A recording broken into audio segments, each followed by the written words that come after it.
መልካም ሰሞኑን ከተለያየ የህብረተሰብ ክፍል ጋር ባለፉት ጥቂት ወራት ወይም አመት የነበረውን አፈጻጸም የሥራ ሂደት ያሉ ጠንካራ ጎኖች፣ ደካማ ጎኖች ከተለያየ ማህበረሰብ ክፍል ጋር ስንወያይ ቆይተናል በየደረጃው። በዚያው አግባብ የተፎካካሪ ፓርቲ አመራሮች ጋር ብንወያይ በተደራጀ መንገድ ሐሳብ ካላቸው ለሚቀጥለው አመት ስራችን ግብአት ሊሆን ስለሚችል ለነሱም መድረክ መፈጠር አለበት በሚል ሐሳቤ ነው የተገናኘ ነው። እንግዲህ በዚህ አመት ሶስተኛ ገደማ ይመስለኛል ሳገኛችሁ እኔ በምክትል ፕሬዝዳንታችን ደረጃም ስብሰባዎች ስታደርጉ ቆይታችኋል። ይሄ መልካም ባህል ይመስለኛል። ይህ እንደተጠበቀ ሆኖ አቴንሽን ቢሰጣቸው ብንነጋገርባቸው ብንወያይባቸው ቢፈቱ የሚባሉ ጉዳዮች ካሉ ለመወያየት ለማድመጥ እድል ለማግኘት ነው። ይሄ ውይይት ከሞላ ጎደል በሁሉም ክልሎች ተካሂዷል። ከክልል አመራሮች ጋር ተነጋግራቸዋል። አሁን በዚህ ደረጃ ብናይና ቢፈታ ከሆዲው ቢቀረፍ በሚባሉ ማንኛውም ጉዳዮች ሐሳቦቻችሁን ማንሳት ትችላላችሁ። መድረኩ ዲሞክራሲያዊ ነው። በዚህ መድረክ ደረጃ ብናያቸው በሚባሉ ጉዳዮች ላይ ቅድሚያ ሰጥተን ብንወያይ የበለጠ መልካም እንደሚሆን ተስፋ አደርጋለሁ። በዚሁ አግባብ ሐሳብ አስተያየት አለኝ የምትሉ ሰዎች መድረኩ ለእናንተ ክፍት ነው። ከሁሉ በማስቀደም ክቡር ጠቅላይ ሚኒስትር ከፖለቲካ ፓርቲ ከፍተኛ አመራሮች ጋር በመገናኘት ስለ ሀገራችን አጠቃላይ ሁኔታና የፖለቲካ ፓርቲዎች ለሚያነሷቸው ጥያቄዎች ምላሽ ለመስጠት ውድ ጊዜዎችን በመስጠት ለሀገራችን የዲሞክራሲ ስርዓት ግንባታ አዲስ አካሄድና ልምምድ ስለሚሰጡት ትኩረት በኢትዮጵያ የፖለቲካ ፓርቲዎች የጋራ ምክር ቤት ስም ምስጋናዬን ለማቅረብ እወዳለሁ። የፖለቲካ ፓርቲዎች የጋራ ምክር ቤት ስራ አስፈጻሚ ኮሚቴ በወቅታዊ ሀገራዊ ሁኔታ በአጠቃላይ እና በተለይ ደግሞ በፖለቲካ ምህዳር በሀገራችን ሰላምና ጸጥታ እንዲሁም ቀጠናዊ ሁኔታ ላይ መንግስት መረጃ እንዲሰጠን በጠየቅነው መሰረት መንግስት ከተለያዩ የህብረተሰብ ክፍሎች ጋር ውይይት ለማድረግ ሲወስን የፖለቲካ ፓርቲዎችንም ጥያቄ ተቀብሎ በማስተናገዱ በዚህ አጋጣሚ በድጋሚ ምስጋናዬን አቀርባለሁ። ከዛሬው መድረክ በፊት በወረዳና በከተማ በዞኖችና በክልል በየደረጃ ባሉ የመንግስት አካላት መረጃ የተሰጠን ሲሆን በቅርቡ ከክቡር አቶ አደንፋራ በጠቅላይ ሚኒስትር ማዕረግ የዲሞክራሲ ስርዓት ግንባታ ማዕከል ዋና አስተባባሪ ከፖለቲካ ፓርቲዎች የጋራ ምክር ቤት አባላት ጋር ተመሳሳይ መድረክ አካሂደናል። በዚህም ሂደት በርካታ ጉዳዮች ላይ የፖለቲካ ፓርቲ አመራሮች ለውጡን ተከትሎ በተፈጠረው የፖለቲካ ምህዳር የታዩ መሻሻሎችና አሁንም የቀጠሉ ችግሮች፣ የማህበራዊ ኢኮኖሚያዊ እድገቶችና ፈተናዎችን እንዲሁም በቀጣይ የመፍትሄ አቅጣጫዎች ላይ በየደረጃው በመምከር የጋራ ግንዛቤ ለመያዝ እድል አግኝተናል። ሚናችንንም ለመወጣት መግባባት ላይ ደርሰናል። ክቡር ጠቅላይ ሚኒስትር በትላንትናው ዕለት በአዲስ አበባ ከተማ እየተሰሩ ያሉ ልዩ የልማት ስራዎችን ጎብኝተናል። በጉብኝታችንም የተመለከትናቸው የልማት ስራዎች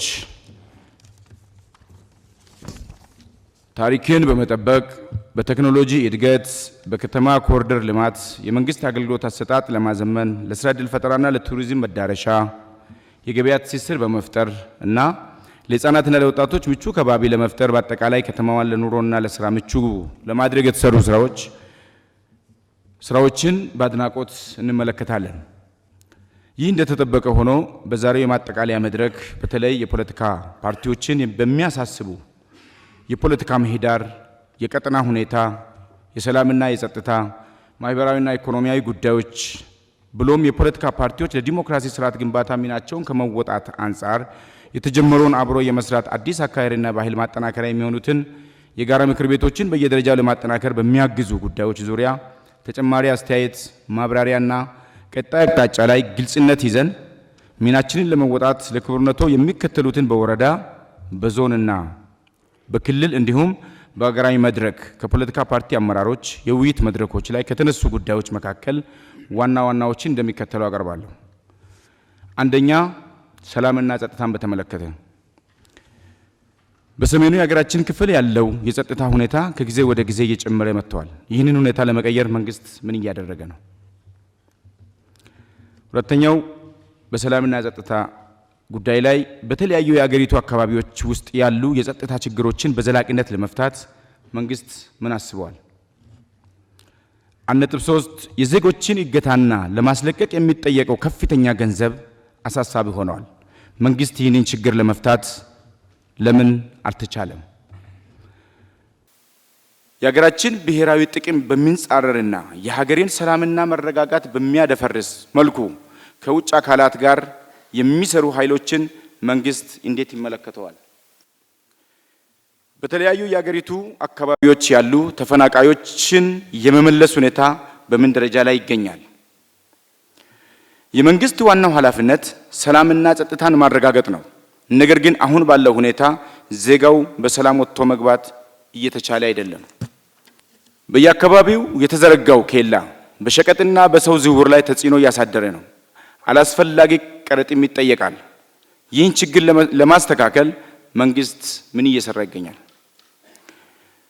በአገራዊ ምክክር ሂደት ያልተሳተፉ የታጠቁ ኃይሎችና የፖለቲካ ፓርቲዎች በሂደቱ እንዲሳተፉ ለማድረግ መንግስት ምን ጥረት እያደረገ ይገኛል? እነዚህ በሰላምና ጸጥታ ጉዳዮች የተነሱ ዋና ዋና ነጥቦች ናቸው። ሁለተኛ፣ የፖለቲካ ምህዳርን በተመለከተ አሁን ያለው የፖለቲካ ምህዳር ምን ያህል ሰፊና አካታች ነው? በየደረጃው የፖለቲካ ፓርቲዎች በተለይ በዞን በወረዳና በከተማ የሚያጋጥማቸው ችግሮች አልተቀረፉም። ለመቅረፍ መንግስት ምን አስቧል? መንግስት ተፎካካሪ ፓርቲዎችን ለማጠናከር ምን ዝግጁነት አለው? ከለውጡ ጥያቄና ከህገ መንግስት ማሻሻያ አለመደረግ አንጻር የለውጡ መንግስት ማለት ይቻላል ወይ? ኢህአዴግ የተለያዩ ቃላትን በመጠቀም ጥላቻና ዘረኝነትን ሲያስፋፋ እንደነበር ይታወቃል። አሁን ጽንፈኝነት የሚለው ቃል በወጣቶችና በሌሎች ዘንድ በበጎ የታየ አይደለም። ቃሉን በሌላ መተካት አይቻልም ወይ? ሁሉም ፓርቲዎች ገዢ ፓርቲን ጨምሮ የአካል ጉዳተኞችን ተጠቃሚ ከማድረግና በተግባር አካቶ ከመሄድ አኳያ በመንግስት ምን የተቀመጠ አቅጣጫ አለ? በትግራይ ክልል የፖለቲካ ምህዳር ችግርና በጊዜያዊ አስተዳደር የፖለቲካ ፓርቲዎች ተሳትፎ በመንግስት ችላ መባሉ ለትግራይ ክልል የሰላም እጦት መባባስ ሆኖ የሚቀጥለው እስከ መቼ ድረስ ነው? የመንግስት የሚዲያ ተቋማት ለተፎካካሪ የፖለቲካ ፓርቲዎች እንቅስቃሴ በቂ ትኩረትና ሽፋን ሲሰጡ አይታዩም። ይህ ሁኔታ እንዲሻሻል መንግስት ምን ያስባል? እነዚህ በፖለቲካ ምህዳር በተመለከተ የቀረቡ ዋና ዋና ጉዳዮች ናቸው። ሶስተኛ፣ ኢኮኖሚያዊና ማህበራዊ ልማትን በተመለከተ የኑሮ ውድነትን ለማስቀረትና የመንግስት ሰራተኞችን እንዲሁም የጤና ተቋማትን የደሞዝና ጥቅማ ጥቅም ጥያቄዎች ለመመለስ ምን እየተሰራ ነው? የገንዘባችን የመግዛት አቅሙ መዳከሙን ተከትሎ ከፍተኛ የኑሮ ውድነት ተከስቷል። ይህንን ችግር ለመፍታት መንግስት ምን እየሰራ ነው? የመንግስት ትኩረት በመሰረተ ልማት ላይ የሆነ ነው። ልማቱ ሰውን ቢያስቀድም አይሻልም? የነዳጅ ዋጋ እያሻቀበ በመሄዱ ዜጎች ላይ ከፍተኛ የኢኮኖሚያዊ ተጽዕኖ እያደረሰ ይገኛል። በቀጣይ ይህን ችግር ለመፍታት እንደ መንግስት ምን ታስቧል? የአገር ውስጥ ፍላጎት ሳይሟላ ስንዴን ወደ ውጭ መላኩ ትክክል ነው ወይ? ከለውጡ በፊት ባለስልጣናት በኢኮኖሚ ውስጥ እጃቸውን እያስገቡ እንደነበር ይነገራል። አሁንስ ቢሆን ባለስልጣናት የኢኮኖሚ አሻጥር ውስጥ እጃቸው እንደሌለ ምን ማረጋገጫ አለ? በተለይ የኑሮ ውድነቱን አለመቆጣጠራቸው በየደረጃው ያለው የባለስልጣናት ተግባር አይደለም ወይ? የውጭ ዜጎች መሬት መግዛት የሚችሉበት አዋጅ መውጣቱ የሀገራችን ዜጎች መሬት የማግኘት መብት የሚጋፋና መሬታችን በውጭ ዜጎች የማስያዝ ተግባር አይሆንም ወይ? ኢትዮጵያ ከፍተኛ የተፈጥሮ ጸጋ መኖሩ ጋር ተያይዞ ተመርቀው ያሉ ስራ አጥ ቁጭ ያሉ ወጣቶችን የስራ ተጠቃሚ ለማድረግ መንግስት ምን እየሰራ ይገኛል? በተለያዩ ክልሎች በሰላም መታጣት ከትምህርት ገበታቸው ለቀሩት ተማሪዎች፣ ለተፈናቃዮች ምን ታስቧል? በመምህራን ስልጠና በመምህራን ቤት ግንባታ፣ የትምህርት ግብዓት ችግር በተለይ መጽሐፍ፣ ለመማር ማስተማር የሚረዱ አይሲቲ፣ መብራት ወዘተ ከፍተኛ የተደራሽነት ችግር አለ። ችግሮችን ለመፍታት በመንግስት በኩል ምን ታስቧል? እነዚህ በማህበራዊና ኢኮኖሚ ልማትን በተመለከተ የቀረቡ ናቸው። አራተኛ ኮሪደር ልማትን በተመለከተ ኮሪደር ልማቱ ከተሞችን ለስራና ለኑሮ ምቹ ከማድረግ አንጻር የሚሰሩ ስራዎች የሚደገፉ ናቸው። ይሁን እንጂ በአፈጻጸም ደረጃ የሚታዩ ችግሮች ማለትም በካሳ አከፋፈል፣ በምትክና በአንዳንድ አካባቢዎች ተሳትፎ ችግሮችን በመንግስት እንዴት ይገመገማሉ? እነዚህ በኮሪደር ልማት ጋር ተያይዘው የተነሱ ናቸው። አምስተኛ ዲፕሎማሲያዊ ወይም ቀጠናዊ ሁኔታዎችን በተመለከተ ነው። ከጎረቤት ሀገሮች ጋር ያለን ሁኔታ እንዴት ይታያል? የባህር በር ለማግኘት እየተደረገው ያለው ጥረት የሚደገፈው ነው። በዚህ ጉዳይ ላይ ህዝቡን በበቂ ሁኔታ ግንዛቤ ለመፍጠርና ለማንቀሳቀስ የተደረገው ጥረት ምን ይመስላል? እነዚህ ከዲፕሎማሲና ቀጠናዊ ሁኔታዎች የተነሱ ዋና ዋና ጉዳዮች ናቸው። ስድስተኛ መልካም አስተዳደርን በተመለከተ በተለያዩ ጊዜ ሲነሱ የነበሩ የማንነት የአስተዳደር ወሰንና ሌሎች ጥያቄዎች በፍጥነት ምላሽ አለመስጠት ለሰላምና ጸጥታ፣ ለልማት እንቅፋት እየሆኑ ናቸው። መንግስት ይህንን ለመፍታት ምን አስቧል? የፖለቲካ ፓርቲዎች በየደረጃ የሚነሱ አስተዳደራዊ ጥያቄዎች መልስ ከመስጠት ይልቅ አሉታዊ የፖለቲካ ትርጉም በመስጠት ማጉላላት ይታያል። ይህን ችግር ለመፍታት ምን እየተሰራ ይገኛል? እነዚህ በመልካም አስተዳደር የተነሱ ዋና ዋና ጉዳዮች ናቸው። ሰባተኛ የጋራ ምክር ቤቶችን ማጠናከር በተመለከተ በየደረጃ የሚገኙ የፖለቲካ ፓርቲዎች የጋራ ምክር ቤቶች ሁለንተናዊ ድጋፍ እንዲያገኙ በህግ ማዕቀፍ፣ በበጀት ድጋፍ፣ በቴክኒክ፣ በቢሮና በማቴሪያል የማገዝ ጅማሮ ተጠናክሮ እንዲቀጥል በአክብሮት እንጠይቃለን። አመሰግናለሁ። በቅድሚያ ያው ይሄን መድረክ ላዘጋጀው ለክቡር ጠቅላይ ሚኒስትር ጽህፈት ቤትና የፖለቲካ ፓርቲዎች የጋራ ምክር ቤትን ማመስገን ፈልጋለሁ። እኛ ከትግራይ አካባቢ ስለምንንቀሳቀሰው እንደሚታወቀው ከጦርነቱ ጋር ተያይዞ በነበረው ስርዓት ምክንያት በርካታ የተፈናቀለ ህዝብ አለን። ትግራይ ክልል ከተፈናቀለው 5 ዓመት ሞልተዋል። እንደሚታወቀው 5ኛ ክረምት አሁን እየገባ ነው ያለው። ከዛ ጋር ተያይዞ በጉዳዩ ላይ በሚዲያም በተለያዩ የመንግስት ተቋሞችም ይነሳል። በተግባር ግን ህዝቡ ከገባበት ችግር ለማውጣት የሚደረግ ነገር የለምና በመንግስት ዙሪያ ላይ ዘንድሮስ መፍትሄ ያገኝ ይሆን ወይ?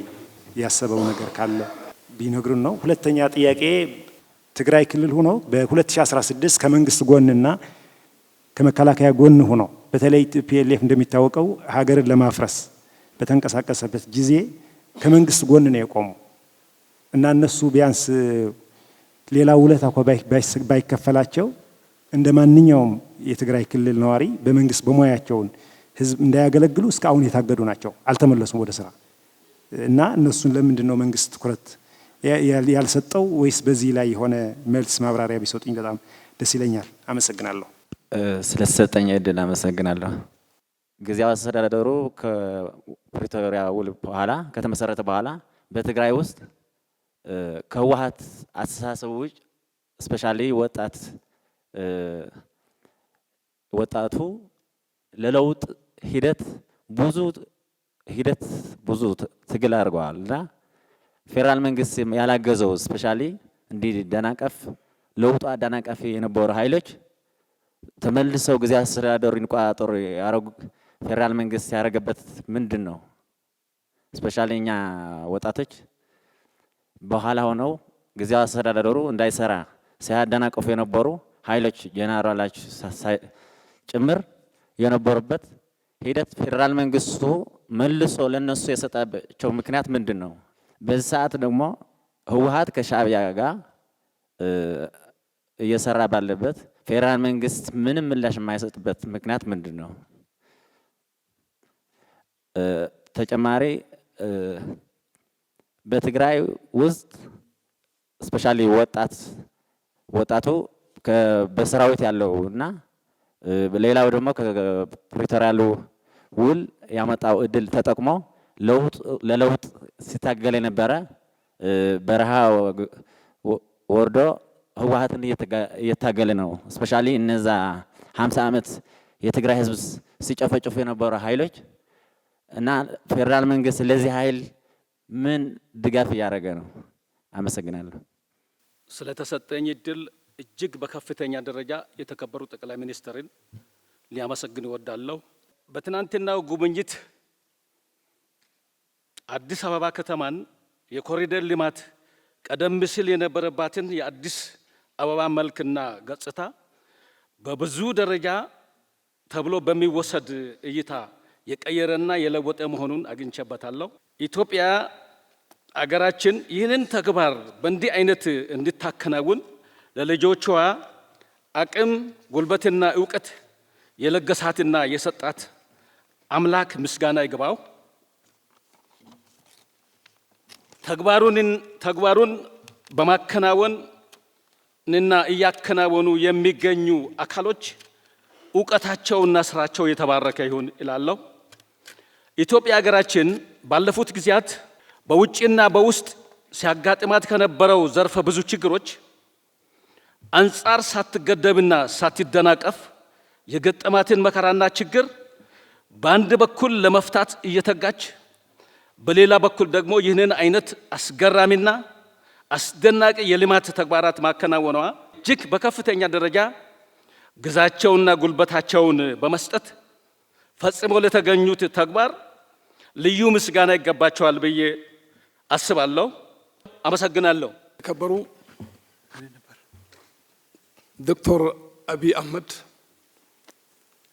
ዛሬ ለሁለተኛ ጊዜ መገናኘታችን ከመጠን በላይ ደስታ ይሰማኛል። በቃሉ አክብረው የተናገሩትን የሚተገብሩ የኢትዮጵያ ልጅ መሆኑን መሪያችን በመሆኑ ክብርና ደስታ ይሰማኛል። ፈጣሪ አምላክ አባቶን ሲፈጥር አህመድ አንድነት ህብረት ነው፣ መደማመጥ ድል ነው። እርሶን ሲፈጥሩ አብይ ኢትዮጵያን አንድ አድርግ፣ አንድ ብንሆን ይሻላል ብሎ ሲያመጡ እውነትም የኢትዮጵያ ህዝብን አንድ ለማድረግ እያደረገ ያለው ጥረት ከመጠን በላይ የሚያስደስት ነው።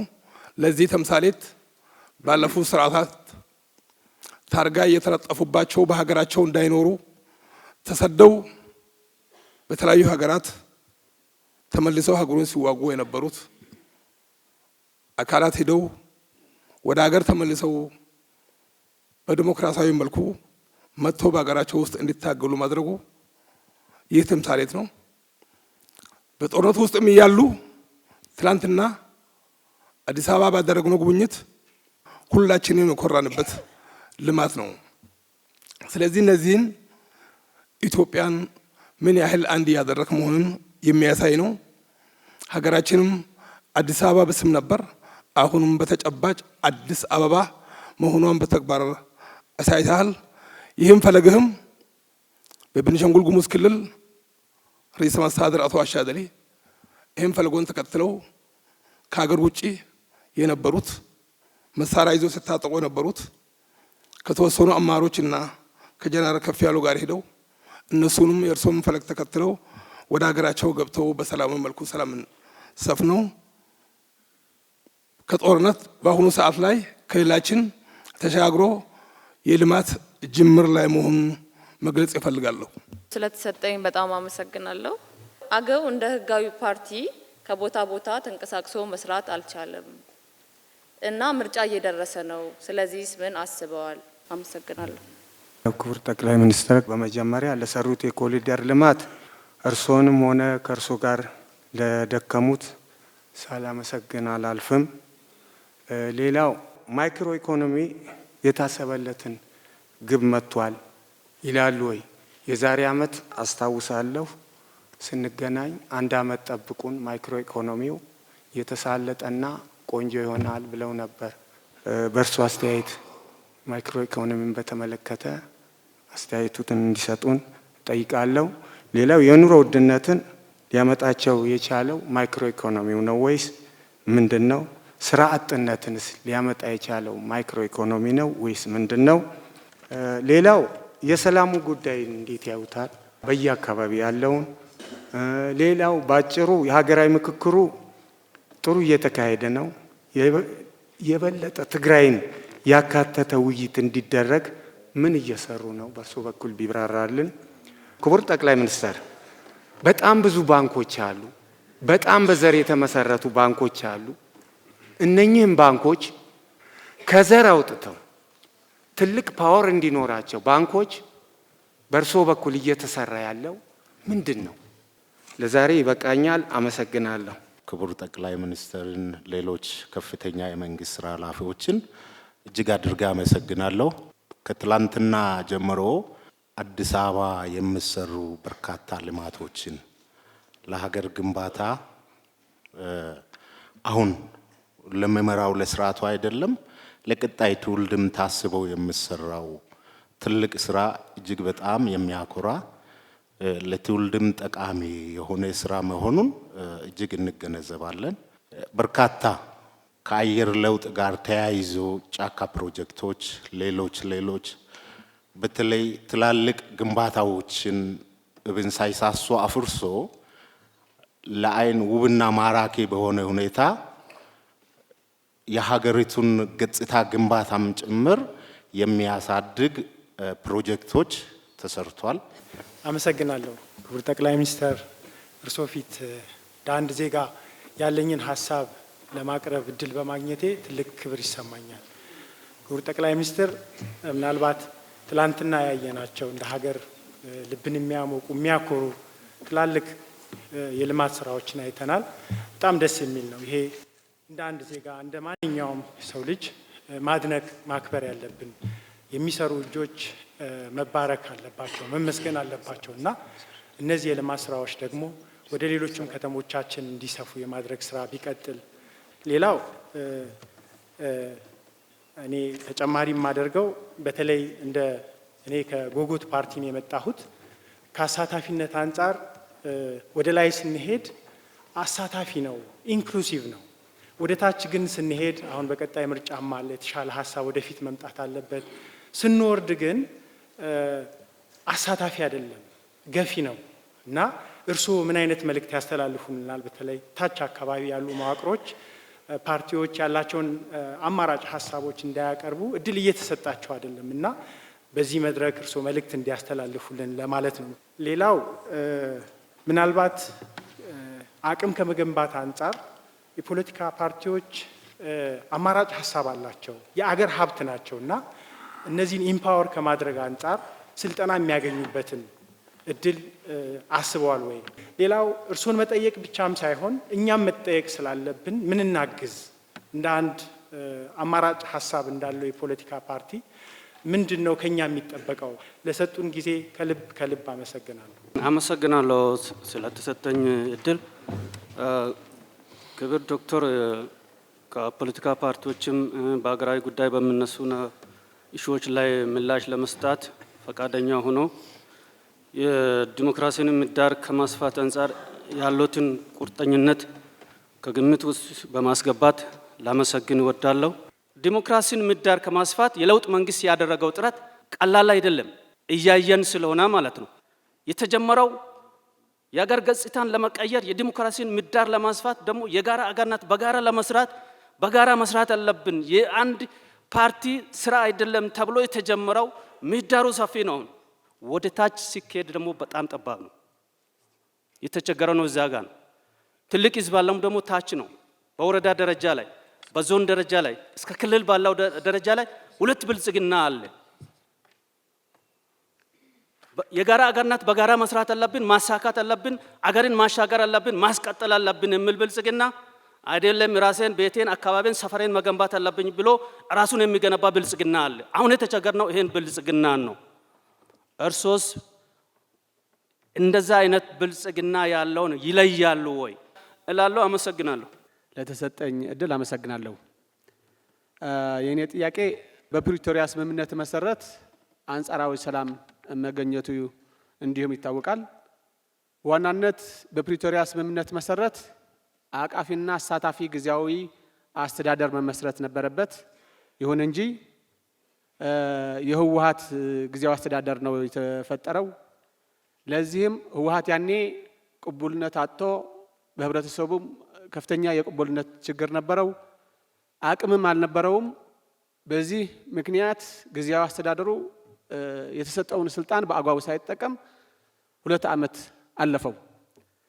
ከዛ በኋላም አንዱ ችግር ራስ በራስ የነበረ የስልጣን ሽኩቻ አንዱን ሌላኛውን ከኮርና ከኮር በላይ በሚባሉ ወታደራዊ ኃይሎች ግፊትና በጠበንጃ ጭምር የቀበሌዎች፣ የወረዳዎች እንዲሁም የክልል መስሪያ ቤቶችን ቢሮዎች እየተሰበሩ ማህተም ሲቀማ ህብረተሰቡም ብዙ ሰዎችም ለመቁሰልና ለግድያም ተዳርገው ነበርና የሚያሳዝነው ነገር ከዛ በኋላም የተሾመው ጊዜያዊ አስተዳዳሪ ወይም ፕሬዝዳንት ያው ከህወሓት ነው። የተቋቋመው ካቢኔው ያው ህገወጥ ነው ተብሎ በምርጫ ቦርድ ከተሰረዘው ፓርቲ ነውና አሁን በትግራይ ያለው ሁኔታ ከፍተኛ የስርዓት አልበኝነት ችግር አለ፣ እንዲሁም ከፍተኛ የቅቡልነት ችግር አለ። ስለዚህ ፕሪቶሪያ የመጀመሪያው የተጣሰው ቅቡልነት ያለው ከሁሉም የትግራይ ፖለቲካ ኃይሎች ያሳተፈ ጊዜያዊ አስተዳደር አለመመስረት ነው። ለዚህ እንደ ማረሚያ ብለን ያሰብነው ጊዜያዊ ምክር ቤት ማቋቋም ነበረ። ጥረት አድርገን ነበር። የተለያዩ የትግራይ ያሉ ፖለቲካ ኃይሎች፣ ሲቪክ ማህበራት እና ጊዜያዊ ምክር ቤት ለማቋቋም ጥረት ተደረገ። ይሁን እንጂ አሁን ያለው ፕሬዝዳንት ይሄ ነገር ህወሓትም ራሷ እንደ እኔን የመረጥኩትና ይሄ የኔ ውሳኔዎች ማለፍ አለባቸው የሚል ህወሓትም የዚህ ጊዜያዊ ምክር ቤት ተቃዋሚ ስለሆነ አንድ ቅቡልነት ያለው ተቋም በትግራይ ላይ እንዳይኖር ከፍተኛ ችግር እየተፈጠረ ነው።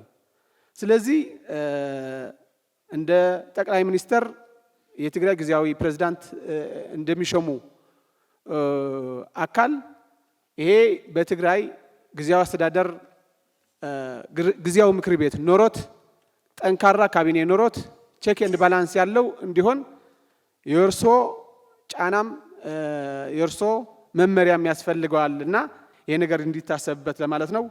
አመሰግናለሁ። የተከበሩ ጠቅላይ ሚኒስትር፣ ያየናቸው የልማት ስራዎችን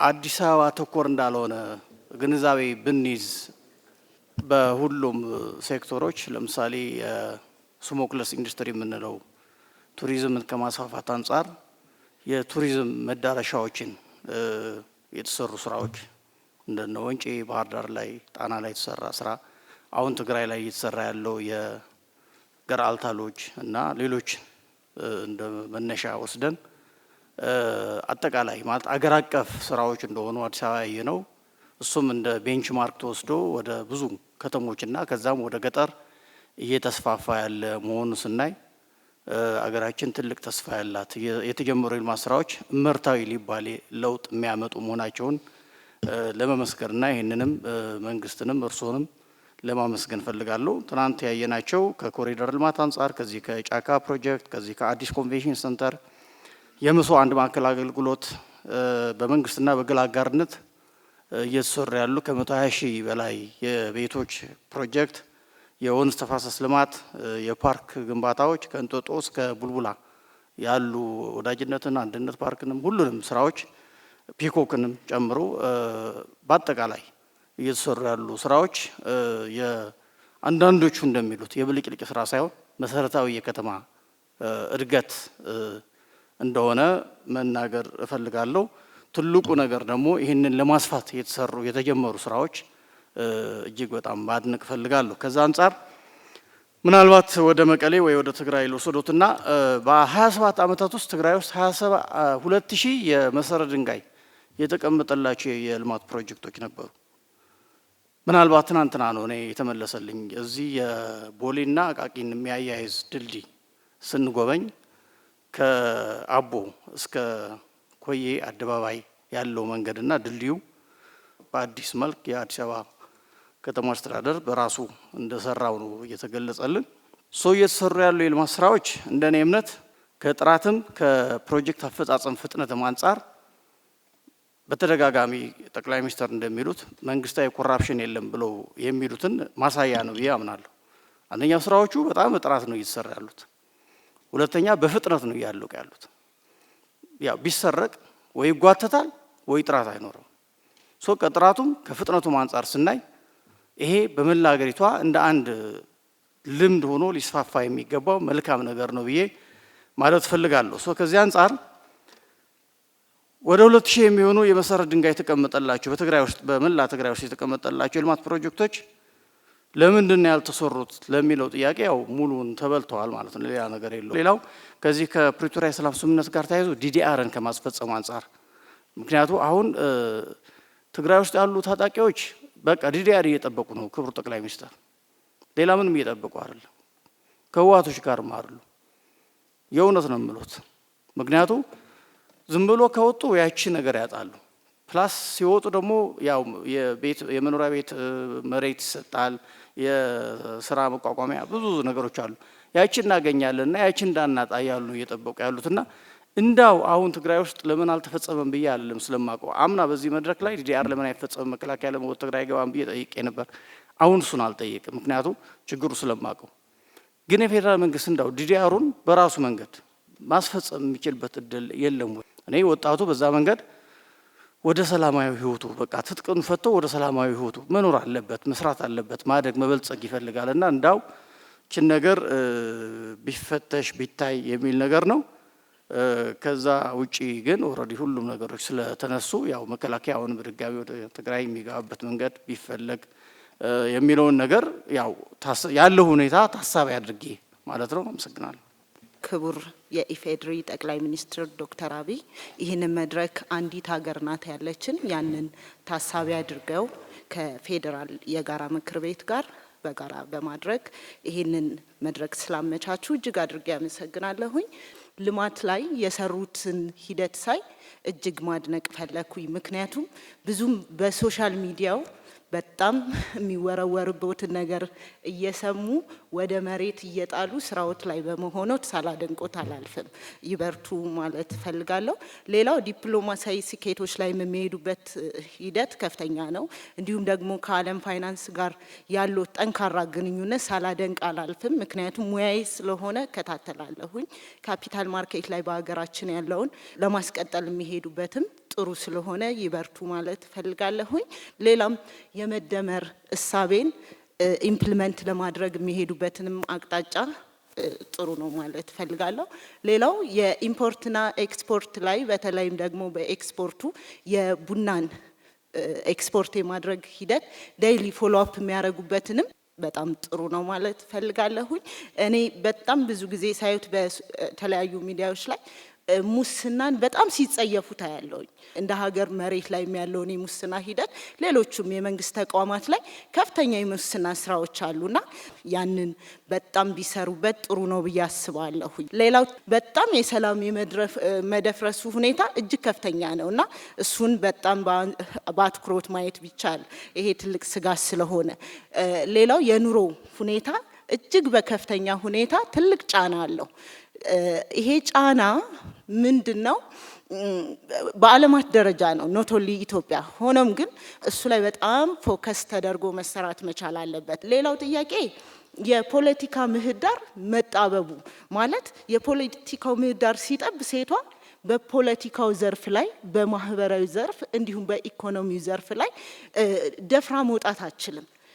በፋይናንሱ ተጽዕኖ ፈጣሪ መሆን አልቻለችም። እንዲሁም ማህበራዊም ዘርፍም እሱም በጣም ባንክሮት ማየት ቢቻል ብዬ አስባለሁ። ለምሳሌ ገዢው ፓርቲ ምን ያደርጋል?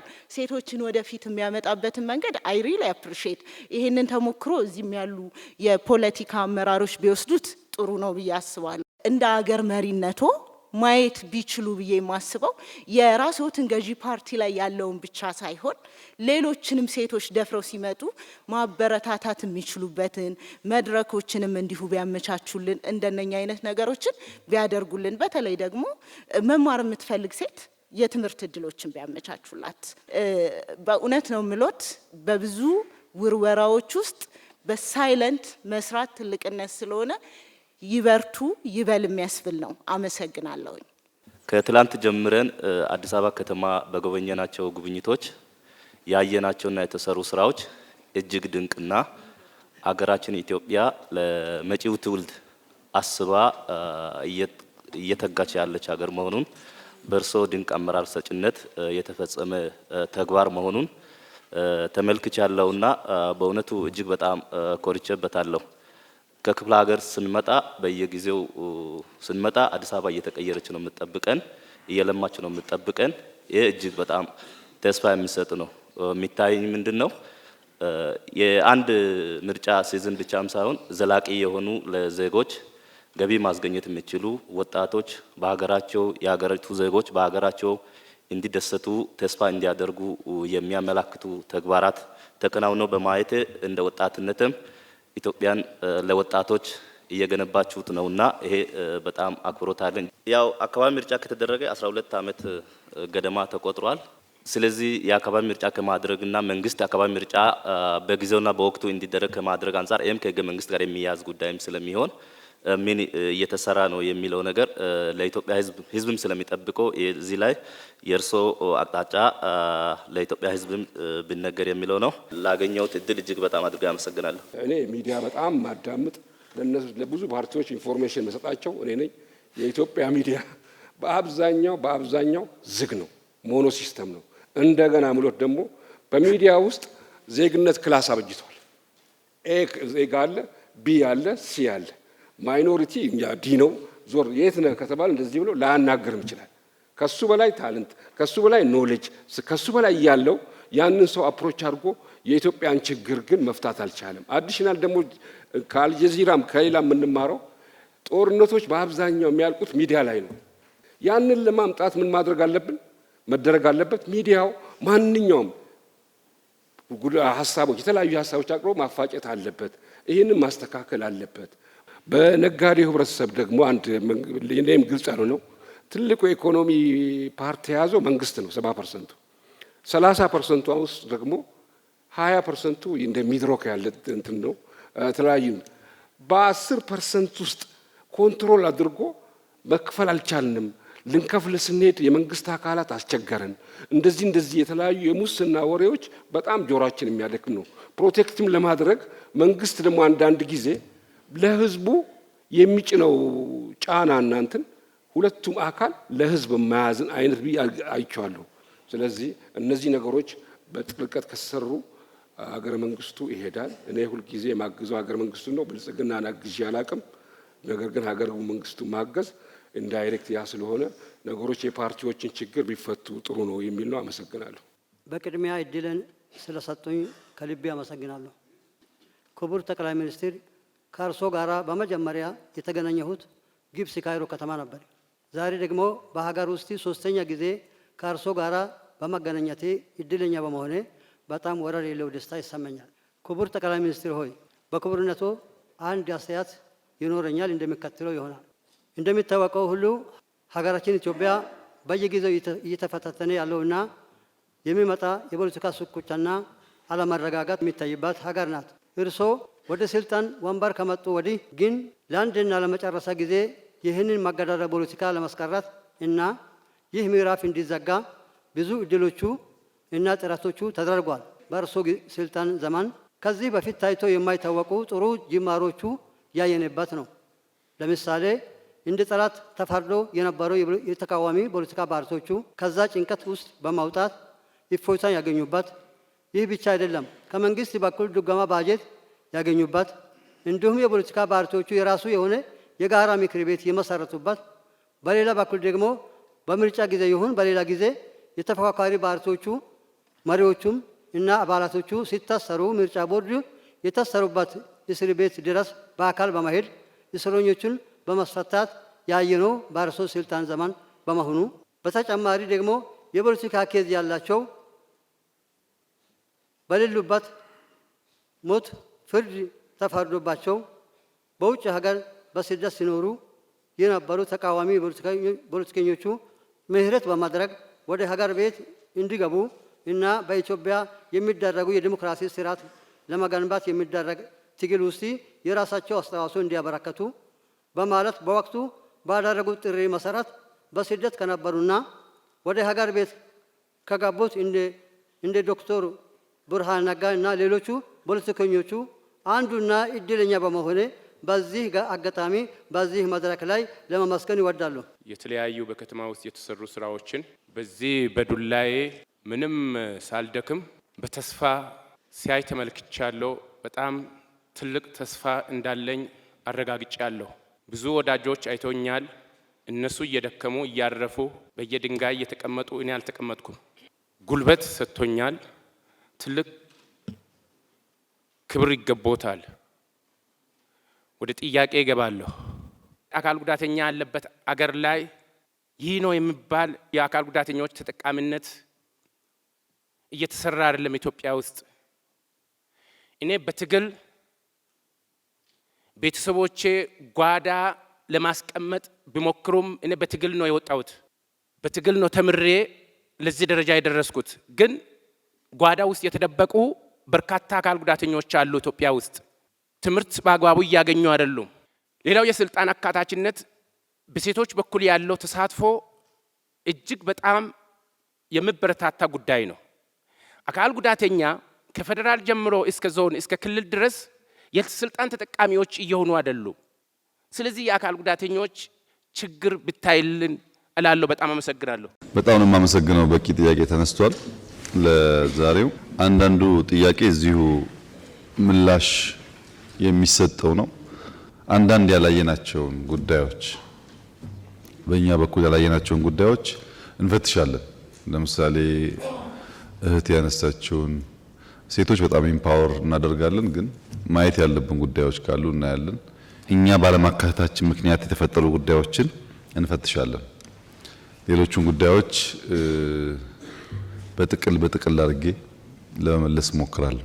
በመጀመሪያ መገናኘታችን ትክክለኛ እርምጃ ነው። በመገናኘት ውስጥ ሞር ለመተዋወቅ እድል እናገኛለን፣ ለመማማር እድል እናገኛለን፣ ለመማርና ለማስተካከልም እድል እናገኛለን። የሚፎካከር የፖለቲካ ፓርቲ ሲባል አስፈላጊ በሆኑ ጉዳዮች የሚተባበር መሆኑን ለማሳየትም ጥሩ ልምምድ ይመስለኛል። በእርግጥ ምህዳርን አስታካችሁ በርካታ ጥያቄ ተነስቷል። ይሄ መድረክ በራሱ የፖለቲካ ምህዳሩ መለወጥ አካል ነው። የኢትዮጵያ ጠቅላይ ሚኒስትር በአመት 2-3 ፓርቲዎች ሰብስቦ አያናግርም። እኛ እዚሁ ሀገር ነበርን። ከውጭ የመጣችሁ ላታውቁ ትችላላችሁ። አልነበረም። እንደዛ የምናደርገው ለምንድን ነው? እኛ ውስጥ ያለውን ክፍተት ከናንተ ስንሰማው ለመፈተሽ ስለሚያግዘን። አብሶሉት የሆነ የፖለቲካል ምህዳር ምንም እንከን የሌለበት ደግሞ ከጠበቃችሁ ፖለቲካ አልገባችሁም ማለት ነው። ዓለም ላይ እስካለን ድረስ የሚጀመሩ ነገሮች አሉ፣ የሚቀሩ ጉዳዮች አሉ።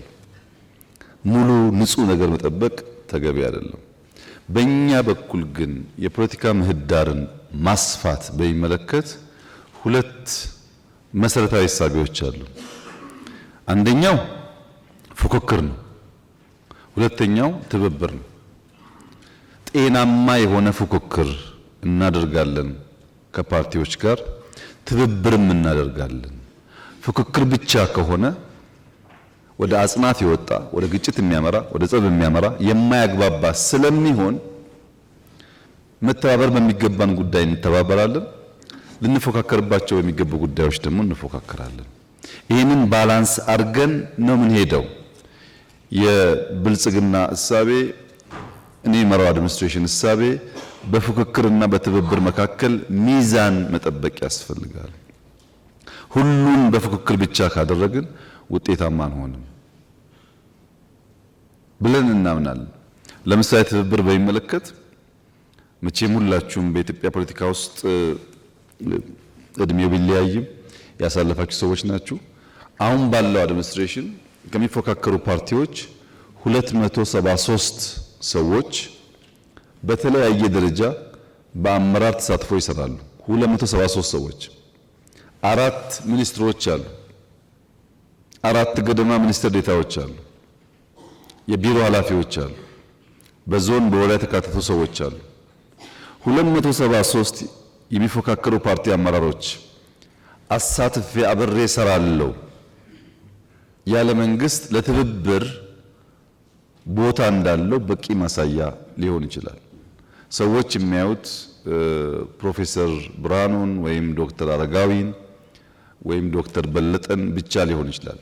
በየደረጃው ግን አሉ ሰዎች፣ በየደረጃው የተካተቱ ሰዎች አሉ። አሁንም ደግሞ ማረም ያለብን ነገር አለ። ማረም ያለብን ነገር በቂ አይደለም።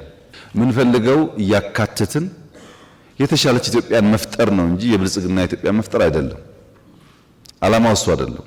ግን በአንድ ጊዜም ብናፍስ ፓርቲዎች ሰብሰብ ብለው ጠንካራ ሆኖ ሀሳብ ኖሯቸው ከመምጣት ይልቅ ቅድም እንዳያችሁት በጣም በርካታ ፓርቲ ነው ያለው። ሁሉም ሰው የሚፈልገው ደግሞ ፓርቲ ብሎ ሊቀመንበር መሆን ነው። ሊቀመንበሮች በሙሉ ብንሰበስብ አሁን 67 ትጠጋላችሁ። የኢትዮጵያ ካቢኔ ደግሞ እንደምታውቁት 20 ነው። አይበቃንም ካቢኔው ራሱ። ይሄ ያስቸግራል። ሰብሰብ ቢባል ግን በእኛ በኩል ክፍት ነው። ከሚፎካከሩን ሰዎች ጋር ለመስራት ምንም ችግር የለብን። ዋናው መስፈርቱ ግን ኢትዮጵያ አንድ ታላቅ ሀገር ሆና እንድትቀጥል በመንግስት በኩልም በሚፎካከር ፓርቲ በኩልም በተወሰነ ደረጃ የመተው ልምምድ ያስፈልጋል። በተደጋጋሚ አንስቻለሁ። ፕሮፌሰር ብርሃኑ፣ ዶክተር በለጠ በብዙ ጉዳዮች በማክሮ ኢኮኖሚክ ማሻሻያው ላይ በጣም ይጨቃጨቃሉ። በእያንዳንዱ ሪፎርም ይጨቃጨቃሉ፣ ሀሳብ ያነሳሉ። ለኔ የሚቀለኝ የራሴ ፓርቲ ሰዎች ሰብስቤ ካቢኔ ማድረግ ይሻለኛል። ቢኮዝ ካቢኔ ወስጄ ካላጸደቅኩ ልሰራ አልችልም። እነሱ ደግሞ ካቢኔ አባላት ናቸው። መደበቅ አልችልም አጀንዳውን። ሁሉም ጉዳይ እንደሚቀበሉ አድርጋችሁ አታስቡ። እንደዛ አይደለም። በብዙ ጉዳዮች ከፍተኛ ክርክር ያነሳሉ፣ ይቃረናሉ፣ ይጠይቃሉ። እንደዚህ አይነት ልምምድ ግን ካልተለማመድን በጋራ ሀገር ልንሰራ ስለማንችል ይሄው 4 ዓመታችን እኮ ነው። እነዚህ ሰዎች ከባለፈው ምርጫ ጀምሮ የካቢኔ አባላት ሆነው 4 ዓመት አለን እየተጨቃጨቅን። ከውጊያው ስለሚሻል ከስደት ስለሚሻል ነው አብረን የምንሰራው እና በእኛ በኩል ያለው እሳቤ ፉክክር ብቻውን በቂ አይደለም፣ ትብብር ያስፈልጋል። ባንግባባ እንኳን እየተባበርን ኢትዮጵያን ብንገነባ ይሻላል የሚል ሐሳብ አለን። ተናግረናል፣ ጽፈናል፣ ደግሞ ልንኖረው እየሞከርን ነው። ሙሉ ካልሆነስ እናሰፋዋለን። ለምሳሌ ትግራይ አገልግለው በውጊያው ጊዜ ከስራ ውጭ የሆኑ ሰዎች አሉ የተባለውን እናጣራለን። ይሄ ካለ እናስተካክላለን። ለማስተካከል ዝግጁ መሆናችንን መገንዘብ ያስፈልጋል። ከዲሞክራሲ ልምምድ ችግር የተነሳ ግን በየቦታው ውስንነቶች ይኖራሉ። በታች ወረዳ ዞን ብቻ ሳይሆን ላይም ጭምር። ከየት እናመጣዋለን? ኢትዮጵያ ውስጥ ዲሞክራሲ አልነበረም፣ ስንወለድ አልነበረም፣ ስንኖር አልነበረም።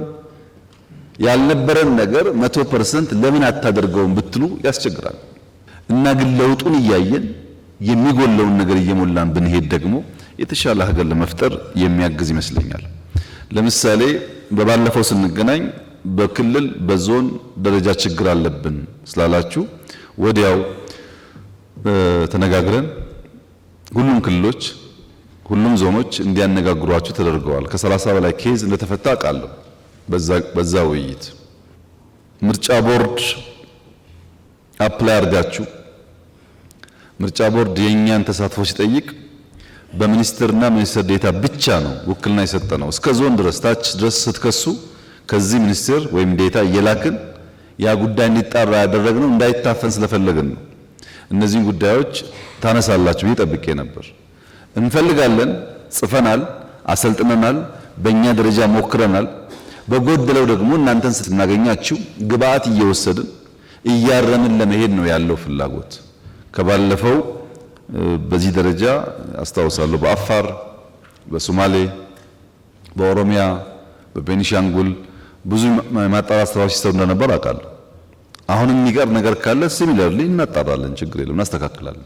እንደው በአንድ ጀንበር ሁሉ ይምላካል ሁሉ እንዳይጎል ጥንቃቄ ማድረግ ያስፈልጋል። ሁላችሁም እንዳላችሁት ከሌብነት ጋር ከጽንፈኝነት ጋር ዲሞክራሲን ኤክሰርሳይዝ ከማድረግ ጋር ብልጽግና ውስጥ ችግር አለ ያላችሁት ትክክል ነው። ለዚህ ነው እየገመገም የምናባረረው የምናስረው ስንት እኮ የምናወርደው ለዚህ ነው። ብልጽግና የሆነ ሁሉ ምንም እንከን የሌለበት ነው የሚል አይነት እሳቤ እኛ የለንም። ይልቁንስ እናንተ ብትፈትሹ ሰው ኢዜማ ሲሆን፣ ሰው አብን ሲሆን፣ ሰው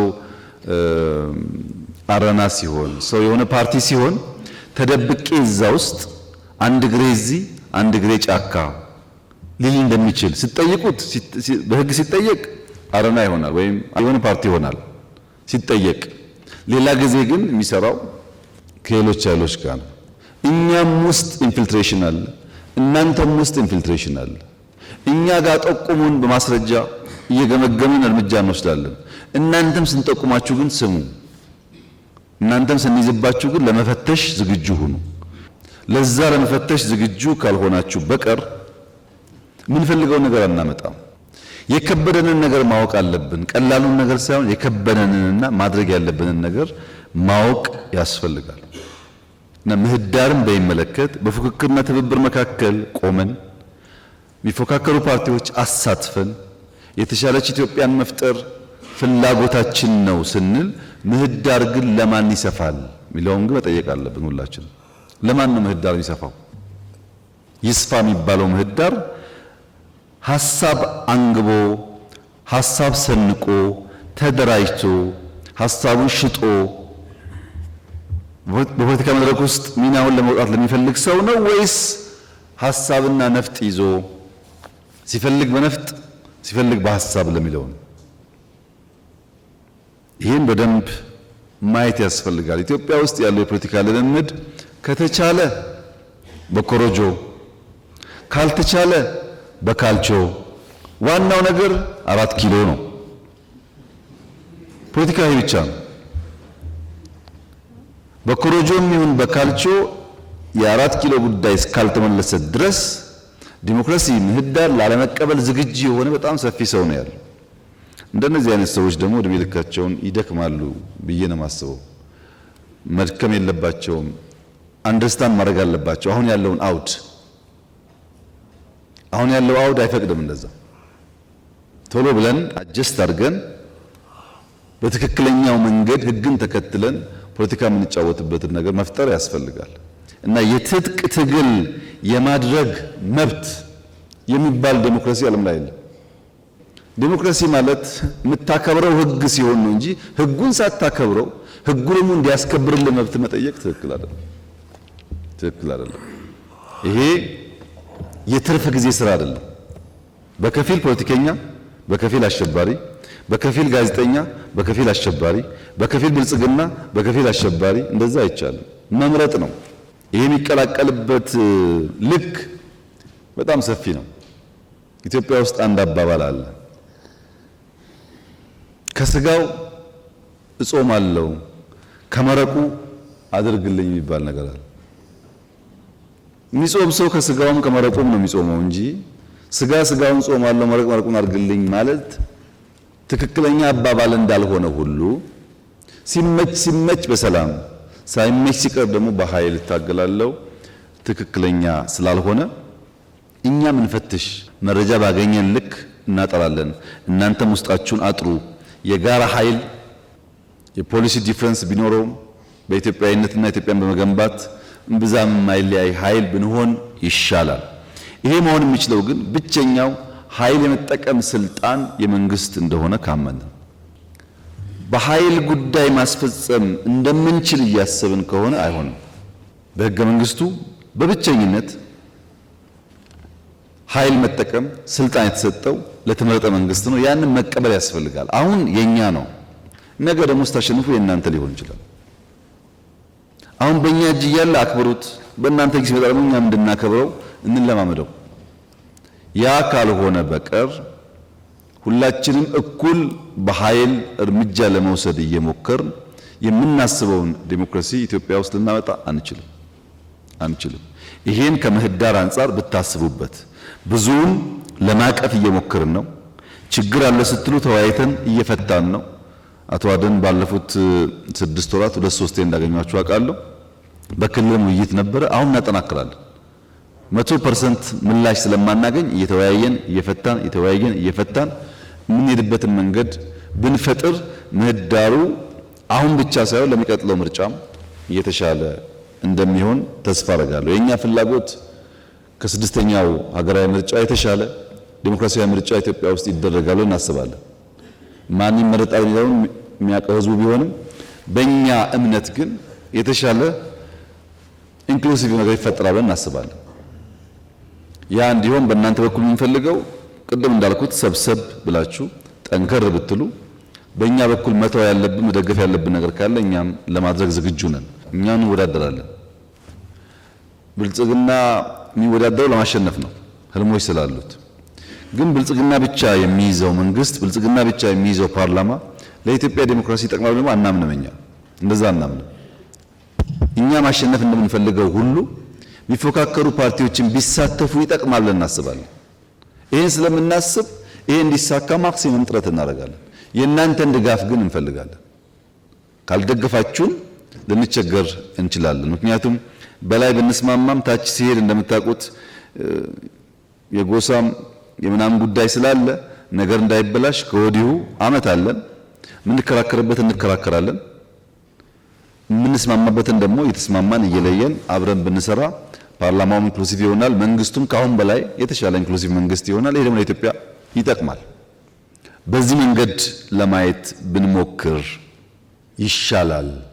ሐሳብን በነፃ የማራመድ ሐሳብን በነፃ የመግለጽ ህገ መንግስታዊ መብታችሁን ማስከበር ላይ ያለው ውስንነት ደግሞ እኛን ይመለከታል። እሱን ደግሞ እኛ እንፈትሻለን። በህግ ሪኮግናይዝ ተደርጓል። ማንም ሰላማዊ ኃይል ሐሳቡን በነፃ ማራመድ ይችላል። ሚዲያ መገልገል ይችላል። በመድረኮች ላይ ሐሳቡን ማንሳት ይችላል። ይህን የሚከለክሉ ጉዳዮች ቢሮን ጨምሮ ካሉ ደግሞ እኛ እየፈተሽን እናስተካክላለን።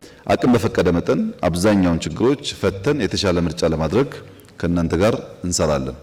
ከተነሱ ጉዳዮች ህገ መንግስትን የሚመለከት አይ ቲንክ በስድስት ክፍል ተከፍለው ከተነሱ ጥያቄዎች መካከል የህገ መንግስቱ ጥያቄ ትንሽ ህጸጽ ያለበት ይመስለኛል። በጋራ ያያችሁት ጉዳይ ከሆነ መልሰን ብንፈትሸው ህጸጹ ምንድነው? አንደኛ ስለ ለውጥ ያለን እሳቤ ህገ መንግስት ካልቀየረ ምኑን የለውጥ መንግስት ይባላል የሚለው እሳቤ ትክክለኛ ሐሳብ አይመስለኝም። ምክንያቱም ለውጥ ህጎች፣ ፖሊሲዎች፣ ስትራቴጂዎች፣ መመሪያዎች፣ ስትራክቸሮች ሊይዝ ይችላል። ይሄንም ሳይዝ የአመራር ለውጥ ራሱ ለውጥ ሊባል ይችላል። ህገ መንግስት ለመቀየር ሲመጣ ለውጥ ተደርጎ መወሰድ የለበትም። በእርግጥ ብዙ ለውጥ መጥቷል ኢትዮጵያ ውስጥ የሚታይ ነገር ነው። የዛሬው መድረክ ጨምሮ ለውጥ ነው። ግን ህገ መንግስት ካልተለወጠ እንዴት የለውጥ መንግስት ይባላል የሚል ድምዳሜ በዛ ትክክለኛ ሐሳብ አይመስለኝም። ህገ መንግስቱ ይለወጣ አይለወጥም እናየዋለን። ነገር ግን ያን በመለወጥ የለውጥ መንግስት ያን ባለመለወጥ ደግሞ ያልተለወጠ ወይ የማይለወጥ መንግስት አድርጎ መውሰድ ከእሳቤ አንጻር ችግር አለበት ብዬ አስባለሁ። ሁለተኛው ህገ መንግስት መቀየር የመንግስት ስራ ብቻ አድርጎ መውሰድም ችግር አለበት። ይሄ መንግስት በህገ መንግስት የተፈጠረ አንድ አካል ነው። ራሱ ይሄን መንግስት የፈጠረው ህገ መንግስት ነው። በዛ ውስጥ ያለ አንድ አካል ነው እንጂ ህገ መንግስት ፈጣሪ ቀዳጅ አጥፊ አይደለም። ያማ መጥፎ ሐሳብ ነው እኮ አለ። እየመጡ መቅደድ እኮ አላዋጣም አለ። ይሄ መንግስት በህገ መንግስቱ ጥላ ስር የተፈጠረ አንድ አካል ሲሆን በለውጥ ውስጥም ደግሞ አንድ አክተር ነው። ብቻውን ህገ መንግስት መቅደድ መቀየር የሚችል መንግስት ከሆነ ከትናንትናው ዲፍረንስ የለውም። ያን እኛ አንደግፍም። እኛ የምንፈልገው በውይይት በንግግር በምክክር ልክ እንደ ዛሬው ለምሳሌ በህገ መንግስቱ ላይ 50 ጥያቄ ቢኖር 50 ጉዳይ ቢኖር 50ውን በአራት በአምስት ካታጎሪ ብንከፍለው 10ሩ የግድ ያስፈልገናል። ለለውጥ ለልማት ለአንድነት ኢምፖርታንት ነው። 10ሩን ቀስለን ማየት እንችላለን። 10ሩን ብዛም አይደለም ቢባል ዋናው ኮሩን ካስተካከል የቀረውን ደግሞ ጊዜ እየወሰድን እያረምን መሄድ እንችላለን። ቀዶ መጻፍ ይቻላል። ቀዶ መጻፍ ግን የምናስባት ኢትዮጵያ አይፈጥርልንም። አይተናል እኮ አፍሪካ ውስጥ ብዙ መንግስታት መጥተው ቀይረዋል ህገ መንግስት። ችግር የለውም ስለማናውቀው አይደለም። ብልጽግና በማጆሪቲ ስለሚመራ 2/3 ድምፅ እያስወሰነ የሆነ ነገር መቀየር ይችላል። እናንተ ሳትወያዩ የእናንተ ሀሳብ ሳይገባበት የተለያየ ማህበረሰብ ሳናሳትፍ ብናደርገው ግን የኢትዮጵያ ህገ መንግስት አይሆንም፣ የኛ ነው የሚሆነው። እሱ ጥሩ አይደለም። እሱ ጥሩ አይደለም። ከናንተ ጋር ሆነን አንድ አካል ሆነን በዋና ዋና ጉዳዮች ወሳኝ ጉዳዮች ህገ መንግስቱ መታረቅ መስተካከል ያለበትን ጉዳይ ለማስተካከል ዝግጁ ነን። እኛም አቋም አለን በሱ። ለዛ ነው ኢንክሉሲቭ ናሽናል ዲያሎግ ያስፈልጋል ያልነው። በዛ ውይይት ውስጥ በርካታ ማህበረሰብ የተሳተፈ ነው። ፓርቲዎች የተሳተፉ ነው። ፈራ ተባ የሚሉ ፓርቲዎች እንዳሉ አውቃለሁ። ፈራ ተባ የሚሉ ፓርቲዎች አቋም ስለሌላቸው ዳረጎት እንዳይቀርባቸው ካልሆነ በቀር በየትኛውም መድረክ ገብቶ ይሄ ጉዳይ ትክክል አይደለም ለማለት የሚከለክል ነገር ያለ አይመስለኝም። ተቀይሮ ቢሆን ኖሮ ይሄን አልቀበልም ይሄን እቀበላለሁ እንላለን። አሁን አልተቀየረም። እንወያይ የተባለው ገብታችሁ ሀሳብ ለመስጠት ምን ችግር አለባችሁ? ከሆነ ቦታ የሚላክ ስሙኒ እንዳይቀርባችሁ ካልሆነ በቀር ማለት ነው። ከዚህም እንዳይቀር ፓርቲ ናችሁ፣ ከዛም እንዳይቀር አልገባችሁም። እነዚህ ደግሞ ይታወቃሉ፣ የማይታወቁ አይደሉም። በስም ይታወቃሉ፣ ሪሌሽንሺፓቸውም ይታወቃል። አሁን ግን ለመላው ኢትዮጵያ ሕዝብ እና ለእናንተ ማረጋገጥ የምፈልገው እንደ መንግስት ህገ መንግስቱን እንደ ማንኛውም የኢትዮጵያ ቀደምት መንግስታት ወይም አሁን እንዳሉ እንደ አፍሪካ መንግስታት መቀየር የሚያስችል ስልጣን ወይም መነካካት የሚያስችል ስልጣን አለን። ትክክል ግን አይደለም ብለን እናምናለን። ጊዜ ሰጥተን እንፈትሻለን። እኛ ስላልን ብቻ እኛ ስለፈለግን ብቻ አንቀይርም። ባትወያዩስ ምንም ችግር የለውም። እናንተ ትተን ከተወያየው ጋር እንቀጥላለን። እናንተ አልተወያያችሁም ብለን ስራ የምናቆም እንዳይመስላችሁ። ይህን ማውራው ለጥቂት ፓርቲዎች ነው። ብትወያዩና ሀሳባችሁን ብታራምዱ አንዱ የፖለቲካል መድረክ ስለሆነ ባይቀየር እንኳን ሀሳባችሁ ለሪከርድ ይቀመጥላችኋል። እርግጠኛ ነኝ ከተነሳው ሀሳብ በላይ ሀሳብ የላችሁም። ምንም ጥርጥር የለውም። እሱ ካላችሁ ግቡና እንያችሁ። የተለየ ሀሳብ ካላችሁ ውይይት ውስጥ ገብታችሁ እንያችሁ። ግን አይመስለኝም። ያልተነሳ ጉዳይ የለም። እዛ ቦታ ላይ ብዙ አጀንዳ የተነሳ ነው ያለው። ሀሳብ ያለው የትኛውም ውጭ ያለም ይሁን ውስጥ ያለም ይሁን በረሃ ያለም ይሁን በፈለገው መንገድ አይዲያ አለኝ የሚል ሰው ካለ ክፍት ነው። ያ የተናገርነው ሀሳብ ሁሉ ግን የብልጽግናም ይሁን የእናንተ ይተገበራል ማለት አይደለም። ከዚያ ውስጥ ተለይተው በሚቀርበው ሬኮሜንዴሽን ህግን ተከትሎ ማሻሻያዎች ይደረጋሉ። ለመናገርም መብት እንዳለን ሁሉ ለመደመጥ መብት እንዳለን ሁሉ ከተናገርነው ውስጥ አንዳንዱ ጉዳይ ለጊዜው ተቀባይነት ባይኖረውም እንደ ፖለቲካ ትግል አካል አድርገን መቀበል መቻል አለብን እንጂ ካልመለሳችሁም አይቻልም አይባልም። የህገ መንግስቱን ጉዳይ በዚህ ብናይ ለውጥ መንግስት ነው ወይ ለተባለው ግን ምን ጥርጥር አለው? ጌታዬ በጣም የለውጥ መንግስት ነው። ለምሳሌ ፖለቲካ እንመልከት። የዛሬ 8-9 ዓመት የሶማሌ የአፋር ፓርቲዎች መጥተው በኢህአደግ መድረክ ላይ በጉባኤ ላይ እኛ እስከ መቼ ነው አጋር ምን ሆነው እኛ ኢትዮጵያ አይደለንም እንዴ አስገቡን ይላሉ። ኢህአደግ ደግሞ የለም እናንተ ገና ናችሁ ይላቸዋል። ዛሬስ የእንደርታ ፓርቲ ነኝ ሰባ እንደርታ ሲል ለምን እኛ ጋር ትቀላቀልም የሚል መንግስት ነው ያለው። ቶታሊ ይለያያል። ትናንትና የሚገፋ ነው፣ ዛሬ ደግሞ ኑ አብረን እንስራ የሚል ነው። ለውጥ ነው ይሄ ራሱ ብልጽግና ለውጥ ነው። አሁን ባይገባችሁም እየቆየ ይገባቸዋል። እና ፖለቲካሊ የኢትዮጵያን ላንድስኬፕ ቀይረነዋል። አንደኛ ዴሞክራቲክ ኢንስቲትዩሽን ምርጫ ቦርድ፣ ሂውማን ራይት ኮሚሽን የመሳሰሉትን 100% ከመንግስት ገለልተኛ አድርገናቸዋል። 100%። ለምሳሌ በቅርቡ ምርጫ ቦርድ 3 ሰዎች ተጨማሪ ሾሟል። ከፈለጋችሁ ጠይቋቸው። ሰዎቹን የተመረጡ የሃይማኖት አባቶች፣ የሀገር ሽማግሌዎች ነበሩ። መጥተው ሪፖርት አድርጉልኝ። የሆኑ ሰዎች ሊስት አድርገውልኝ ከዛ ከነዚህ ውስጥ ማን መረጣቸው ስላቸው በአንድ ድምፅ 1 2 3 ብሎ ነገሩኝ። እነሱ ያቀርቡትን ሀሳብ 100% ተቀብያለሁ። አላቃቸውም ሰዎቹ። እናንተ ከመረጣችሁ እሺ ነው ያልኳቸው። በገቡ 3 ሰዎች ውስጥ ምንም ሚና የለንም እኛ። ሊስት አቀረቡ፣ 3ቱ ይሻላሉ አሉ። አሳማኝ በሆነ መንገድ ሀሳባቸውን አቀረቡ፣ ተቀበልኳቸው። ምርጫ ቦርድ እንደ ከዚህ ቀደሙ የብልጽግና ነው ቢባል እናንተ የምታምኑ አይመስለኝም። ሌላ ሰው ባያምን አይደለም። ሂውማን ራይት ኮሚሽን እኮ አይታችኋል። እኛ ደሞዝ እየከፈል 1001 ሪፖርት ሲያወጣ አንድ ቀን ለምን ብለን አናውቅም። እንልመደው እስኪ ይሄንን ነገር እንልመደው ብለን አልነካም። ይሄ ነገር ጥቅም አለው ያላችሁ እንደሆነ ጥቅምም ጉዳትም አለው። ይህንን ባላንስ አድርጎ መሄድ ያስፈልጋል። ፖለቲካሊ ለውጥ አለ። ኢኮኖሚክ ላንድስኬፕ ፖለቲካል ላንድስኬፕ ብቻ ሳይሆን ኢኮኖሚክ ላንድስኬፕ በኋላ መጣበታለሁ ሰፊ ለውጥ አለ። ድሮ የነበረው እኮ ግብርና መር ልማት ነው። አሁን ግብርና መር እኮ አይደለም። ግብርና መር፣ የማይኒንግ መር፣ አይሲቲ መር፣ ቱሪዝም መር፣ ኢንዱስትሪ መር ብዝሃ ዘርፍ ነው። ለውጥ ነው ይሄ። በፖሊሲም በስትራቴጂም በሀሳብም በጣም ልዩነት አለው። ማህበራዊ ዘርፍ ሌላው ቢቀር ትምህርት ፍኖተ ካርታ አልተዘጋጀም እንዴ?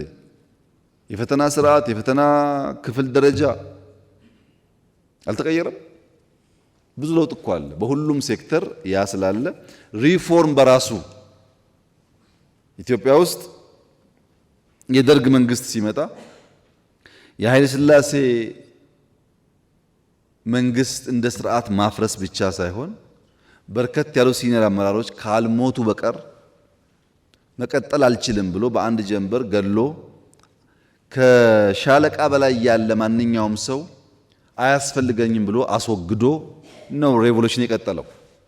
በኢህአደግ መንግስት የመጣን እንደሆነ ከሻለቃ በላይ ሳይሆን ከወታደር በላይ አያስፈልግም ብሎ መከላከያውን አፍርሶ 100% አፍርሶ ተቋም አፍርሶ ነው የቀጠለው። አጋርና ወገን ብሎ ከፍሎ እኛ ከመጣን በኋላ በወታደርም ይሁን በፖለቲካ በውጭ ያሉም ይሁን በውስጥ ያሉ በመከላከያ ውስጥ አቅም ሙያ ያላቸው የወጡም ጭምር መልሰን እና ኢትዮጵያ የተቋም እየገነባን ያለ ነው። ለውጥ ነው። ሪፎርሙ በራሱ የቀደመን ተቋም አናፈርስም፣ የጎደለውን ሞልተን እንቀጥላለን የሚለው በራሱ ሪፎርም ነው። ትናንት አይታችኋል እኮ ፓላሱ። አሁን ስትሄዱ ጎንደር የምትሄዱ ሰዎች ፋሲል ተመልከቱ፣ ጅማ የምትሄዱ አባጅፋር ተመልከቱ፣ ደቡብ የምትሄዱ አላላኬላ ተመልከቱ። የጥንት እኮ ናቸው። ለምን ይፈርሳሉ? ሀብት ናቸው ብለን የገነባ ነው። በሃይማኖትም ብትፈልጉ ላሊበላን መልሰን ለመጠገንና ለማሻሻል በጣም ከፍተኛ ስራ ይሰራ ያለ ነው። አክሱምም ጀምረን ነበር። ራሴ ሄጄ ከጣሊያን መንግስት ጋር ሞክረን ነበር፣ አልተሳካም እንጂ ሁሉም የኢትዮጵያ ሀብቶች አባቶቻችን የሰሯቸው መጠገንና መሸጋገር አለባቸው። ሰላም በሚመለከት ብዙ ሀሳብ አንስታችኋል። ሰላም ቢመጣ ብትሰሩበት ይበልጥ ብትጥሩ ብላችሁ ለሰላም ያላችሁን ጉጉት በአክብሮት ነው የማየው። በተለይ ሁላችሁንም ሳይሆን ከልባችሁ ሰላም የምትመኙ እና ኢትዮጵያ ሰላማዊ እንድትሆን የምታስቡትን በአክብሮት ነው የማየው። አንዳንዶቻችሁ ደግሞ ከምትጠይቁኝ ከኔ በላይ አክሰስ ስላላችሁ ከኔ በላይ ስለምትወዳጁ ከነሱ ጋር ለምን መክራችሁ አትመልሷቸውም? እኔን ከመጠየቅ እነሱን ተበቃችሁ ብትሉ አይሻላችሁም ወይ የምትባሉም አላችሁ ማለት ነው።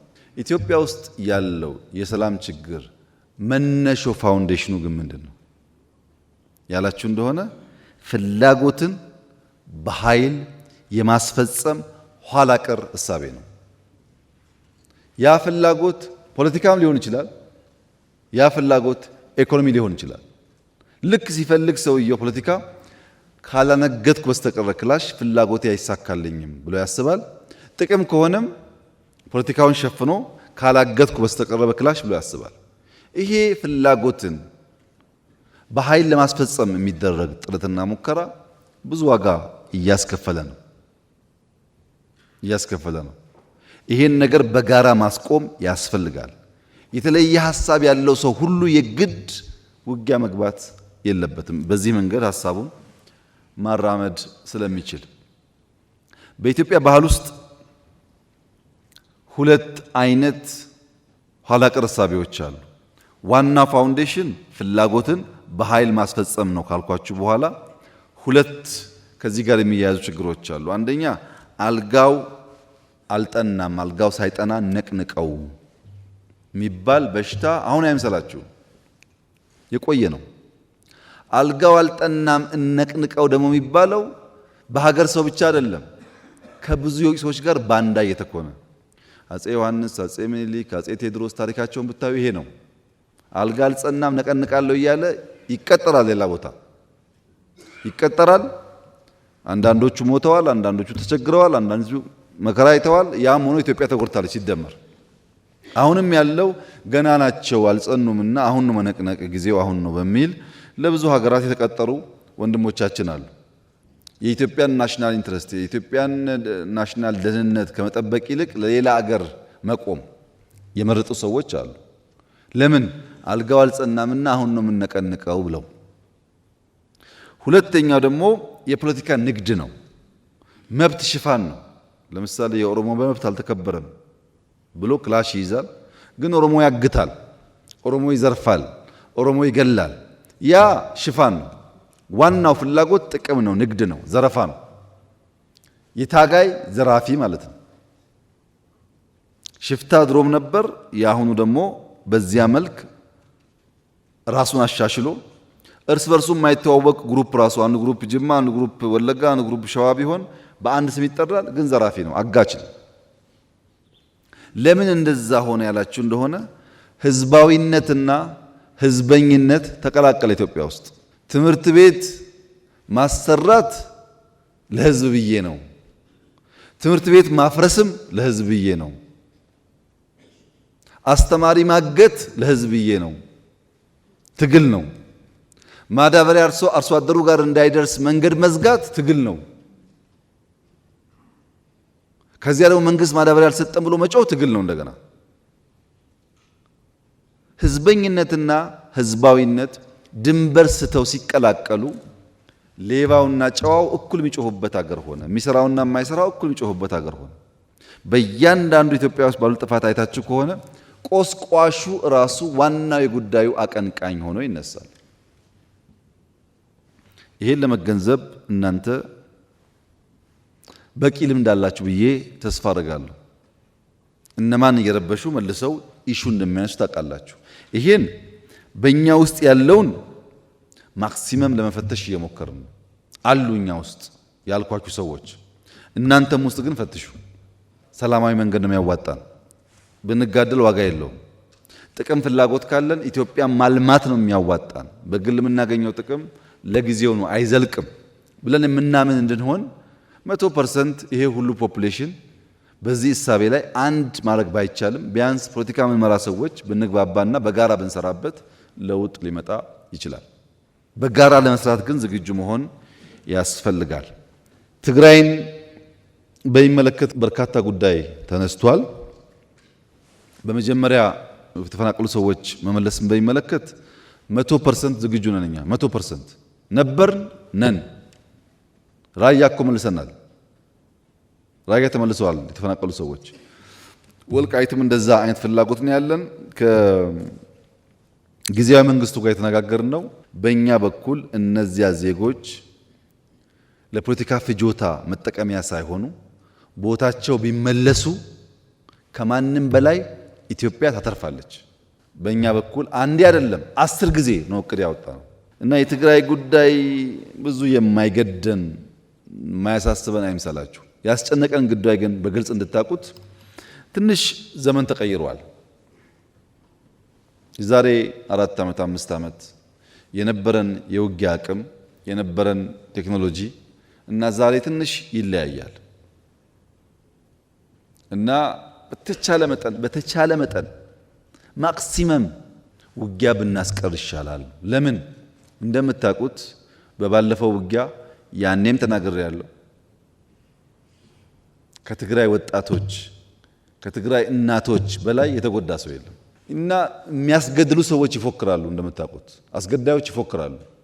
ሟቾች ግን ጉዳዩን ሳያውቁ ይጠፋሉ። ያ እንዳይፈጠር ነው ማክሲመም ትዕግስት የምናደርገው ማክሲመም እንጂ ትግራይ ውስጥ ሊመጣ የሚገባው ልማት ሊሰራ የሚገባው ስራ በበቂ ተሰርቶ አናምንም እኛ እንጂ የሚደረጉ ሙከራዎች አንኮንስቲቱሽናል ልምምዶች እንዳሉ ስለማናቅ አይደለም። በደንብ ነው የምናየው። እውነት ለመናገር በሎ ኢንፎርስመንት ኤጀንሲስ በጣም ከፍተኛ አቅም ኢትዮጵያ እየገነባች ነው። እኛ ያን የምንገነባው እንዳያችሁት ዓለም አስጊ ስለሆነ ነው። ሰርቫይቫል አደገኛ እየሆነ ስለመጣ ነው። ይህንን መመንዘር ላይ ግን 10 ጊዜ ማሰብ ያስፈልጋል።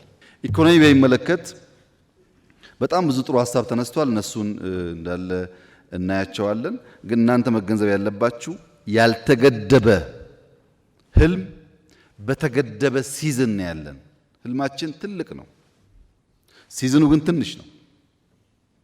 ለዚህ ነው ቀን ማታ ምናምን ሩጫ ያለው። ባልተገደበ ህልም ውስጥ የተገደበ ጊዜ ሲኖር በጣም መልፋት ይፈልጋል። እኛ ጋር ደግሞ ያለው ችግር ምንድን ነው? ስንዴ ያስፈልጋል ብለን ስንወያይ እንግባባለን። ኮሪደር ያስፈልጋል እንግባባለን። ለኢትዮጵያ ህዝብ ብንናገር ችግር የለም። ሁሉም ሰው መለወጥ ይፈልጋል። ለለውጥ ዋጋ መክፈል ግን አይፈልግም። ስንዴ እንስራ ይስማማና ስራው ራሱ ግን ፈታኝ ነው። እንደምታውቁት ማረሱ፣ ማዳበሪያው ችግር ነው። መከራው ሲመጣበት ደግሞ ይሸሻል። ያን ቆሻሻ ከተማ የማይጠላ አንድ ሰው የለም እዚህ ውስጥ። አንድ ሰው ማን ቆሻሻ ይወዳል? መለወጡን ይፈልጋል። ሲለወጥ ያለውን አድካሚ ጉዞ ግን ሰው አይፈልግም። ይሄ ሰው ባህሪ ነው። እኛም ጋር እናንተም ጋር ሁሉም ሰው ጋር አለ። ከተማ ይጽዳ ካልክ ፈተና የግድ ነው። እርሻ ካልክ ፈተና የግድ ነው። ማክሮ ኢኮኖሚክ ስብራቱ ይጠገን ካልክ አሁን ያለው ፈተና የግድ ነው። ቻሌንጁን ጠልተን ፈተናውን ጠልተን የሚያምረውን ነገር ለመያዝ ከፈለግን ግን አይሳካልንም ማለት አይሳካልንም። ለምሳሌ ማክሮ ኢንፍሌሽን ተነስቷል፣ ስራ ተነስቷል፣ የንግድ ሚዛን ጉዳይ ተነስቷል። እዳ አላነሳችሁም፣ ሪዘርቭ አላነሳችሁም። ለምሳሌ እህቴ ኢኮኖሚ ላይ ስራለሁ ስላልሽ ከለውጡ በፊት በየቀኑ የኢትዮጵያ ሪዘርቭ ዲክላይን እያደረገ ትንሽዬ ችግር ብታጋጥም ምን ማድረግ እንደምንችል ወደማናቅበት ደረጃ ደረሰል። አሁን ከማክሮ ኢኮኖሚክ ሪፎርም በኋላ የኢትዮጵያ ሪዘርቭ ቢያንስ 3 እጥፍ አድጓል። ምን ማለት ነው ይሄ? ነገ አንድ ነገር ቢያጋጥመን ለተራዘመ ጊዜ የሚያቆይ ጉዳይ አለ ማለት ነው። የማናቃቸው ፈተናዎች ከመጡ እንደ ሀገር ሰርቫይቭ ማድረግ አለብን። ሪዘርቭ ያስፈልገናል። አሁን ያለ ሪዘርቭ በኢትዮጵያ ታሪክ ኖሮን አያውቅም። እኔ ከመጣሁበት ቢያንስ 3 እጥፍ ሪዘርቭ አድጓል። አንዱ የምንፈልገው ይሄንን ነው።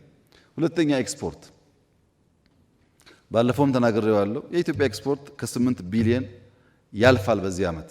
ሌሎቻችሁ ምን ያክል እንደምታዩት አላውቅም። አሁን ላንቺ ነው የምናገረው። እንደምታውቂው የኢትዮጵያ ኤክስፖርት 4 ቢሊዮን መድረስ መከራው ነበር። 8 ቢሊዮን የሚለውን አቅለን ማየት የለብንም። እውነት ለመናገር በየቀኑ ተሰርቶ የመጣ ውጤት ነው። እቅዱ 5.5 ነው፣ ያሳካነው ከ8 በላይ ነው። ይሄ ትልቅ ሰክሰስ ነው። እዳ ታውቃላችሁ፣ የዚህ ነገር እዳ ምን እንደነበረ። አሁን 13% ደርሷል። በእርግጠኝነት በሚቀጥሉት ዓመታት ከ10 በታች እናደርገዋለን። ለምን? እኛ ላይ ያረፈው ዱላ የሚቀጥለው መንግስት ላይ ማረፍ የለበትም። እኛ እኮ የደረሰብን ችግር ባቡር ተበድረው፣ ሱካር ተበድረው፣ ምናምን መንገድ ተበድረው ባቡሩ እንኳን እዳ ሊከፍል ተውና የሰራተኛ ደሞዝ አይከፍልም። የኛ ባቡር የሱካር ብድር ሌላውን ተውት። ወንጂ 60 ዓመት የቆየው ፋብሪካ ሂዱና ቼክ አልጓሳችሁ 60 ዓመት ቆይቷል። ለሰራተኛ ደሞዝ መክፈል አቅቶት ተበተን ሰራተኛ። እዳ ግን አለ። እኛ የደረሰብን ፈተና የሚቀጥለው መንግስት ጋር መድረስ የለበትም በሚል የተሰራው ለትውልድ ነው የተሰራው። ይሄ ለእናንተም ሊያኮራችሁ የሚገባ ጉዳይ ነው። ንግድ ሚዛን ላይ በጣም እየጠበበ ነው። አሁን ዘንድሮ 8 ያሳካ ነው። በሚቀጥለው ፈጣሪ ያግዞን እናንተም በርትታችሁ 10 ምናምን ከገባን የኢትዮጵያ ዋናው ችግር አንደኛ ነዳጅ ነው 5 ቢሊዮን ገደማ፣ ሁለተኛው ማዳበሪያ ነው 1.5 ገደማ፣ ሶስተኛው ከባድ ነገር እዳ መክፈል ነው 2 ቢሊዮን ዶላር ገደማ። 8 አለ ማለት እነዚህ ሴኪዩር ሆኑ ማለት ነው። ይሄን ነው ማክሮ ያመጣው። የፖለቲካ ምህዳር ብቻ ሳይሆን የኢኮኖሚ ምህዳር አስፍተን ፕራይቬት ሴክተር እሳቸው እንዳሉት ሳይሆን ፕራይቬት ሴክተር በጣም ኢንክሬጅ አድርገን ከዚህ ቀደም ኢንዱስትሪያል ፓርክ መንግስት ነበር የሚሰራው። አሁን የግለሰብ ኢንዱስትሪያል ፓርኮች ኢትዮጵያ ውስጥ አሉ። ሆኖ አያውቅም። ይሄ እንዲህ አይነት አሰራር ግለሰቦች እንደምናስበው አይደለም። ለምሳሌ የሲሚንቶ ምርት በብዙ ፐርሰንት አድጓል በዚህ ዓመት ሰምታችሁ ይሆናል። ማንም ያመርተው ግለሰብ እኮ ነው። እና ግለሰቦች ብዙ ሀብታሞች የተፈጠሩ ነው። እነዚህ ሀብታሞች ብቻቸውን እንዳይወነጨፉና የተለየ ድጋፍ የሚያገኙ እንዳይሆኑ ጥንቃቄ አድርገን እንምራው እንኳ ቢባል ነው የሚሻለው እንጂ ፕራይቬት ሴክተሩ በጣም ሰፊ እድል ነው ያገኘው። ኢምፕሎይመንት በዚህ ዓመት ቢያንስ 4.5 ሚሊዮን ሰው ስራ ይዛል። ውጭ ሀገር ሌላውን ተውት፣ የሀገር ውስጥ ስለምትጠራጠሩ የውጭ ሀገር ስራ ስምሪት እኮ ግማሽ ሚሊዮን ሰው ልከናል። የተመዘገበ ደሞዙ የሚታወቅ ማን ቤት እንዳለ የመንግስት ምነግራችሁ ግማሽ ሚሊዮን ወጣቶች ሰልጥነው ውጭ ሀገር ስራ ይዘዋል። 60 ሺህ ገደማ ወጣቶች እዚህ ሆነው ሪሞት ጆብ ለተለያየ ኩባንያ ይሰራሉ። እዚህ ሆነው ድሮ አልነበረም። በቂ ነው ወይ? አይደለም። ዓለም ላይ ያለ ኬዎስ ነው። እኛ ውስጥ ያ ችግር አለ። እንዴት እንፍታው ነው እንጂ ብንመጻደቅበት ዋጋ የለውም ነገርየው። ኢንፍሌሽን አምናና ዘንድሮ ቢያንስ በግማሽ ቀንሷል። ኢትዮጵያ ውስጥ ቢያንስ በግማሽ። ኢንፍሌሽን ላይ የተከተለው ምንድን ነው? 3 ነገር ነው። አንደኛ ማምረት፣ ስንዴ ማምረት፣ ሩዝ ማምረት። ሁለተኛ መደጎም፣ አምርተንም ደግሞ እጃጠር ሰዎች ስላሉ እንደጉም ብለን 350 ቢሊዮን ብር በዚህኛው ዓመት ደጉመናል። ለነዳጅ፣ መድኃኒት፣ ለሴፍቲ ኔት ማዳበሪያ ተደጉሟል በዚህ ዓመት። ሶስተኛው ደግሞ ማሳለጥ ነው። አንዳንዴ ምርቱ እያለ ፈላጊና ተፈላጊ ስለማይገናኙ ዋጋ ውድ ይሆናል። አዲስ አበባ ላይ ታቸዋል። 4 ዓመት ተሰርተናል። አርሶ አደሮች አምጥተው የሚሸጡባቸውን ቦታዎች 1000 በላይ ቱ ቢ ኤግዛክት 1480 ገደማ ሰንዴይ ማርኬት ተፈጥሯል ኢትዮጵያ ውስጥ። ይሄን ደግሞ እያሰፋን ሄደን ፈላጊና ተፈላጊ የሚሸጥና የሚገዛ ነገር እናገናኝ ነው። ዘመን ገበያ ቨርቹዋሊ በቅርቡ የጀመርነው ዘመን ገበያ ይሄ እያደገ ሲሄድ መሀል ላይ ደላላ እየቀነሰ በሚሄድበት ሰዓት የኢኮኖሚ ጉዳዩ መልክ እየያዘ ይሄዳል። በእኔ እምነት እውነቱን ለመናገር ማክሮ ኢኮኖሚ የጠየቀኝ ሰው ስላለ ነው ከምጠብቀው ፍጥነት በላይ ሪስፖንድ አድርጓል። አልጠበቅኩም። እኔ የነበረኝ ሀሳብ ለተወሰነ ጊዜ እንቸገራለን፣ በኋላ መፍትሄ እናገኛለን ነበር ያልኩት ያኔ። ግን ዊዝን ይር ሪስፖንድ ያደረገበት መንገድ በጣም ተስፋ ሰጪ ነው። ካፒታል ማርኬት፣ ዲጂታል ማርኬት ጋር የተነሳው ጉዳይ እንዳለ ነው የምወስደው። የእህቴን ሌብነት በሚመለከት ብዙ አልሰራችሁም ላለችው እህቴ በሁለት መንገድ ብናየው ጥሩ ነው።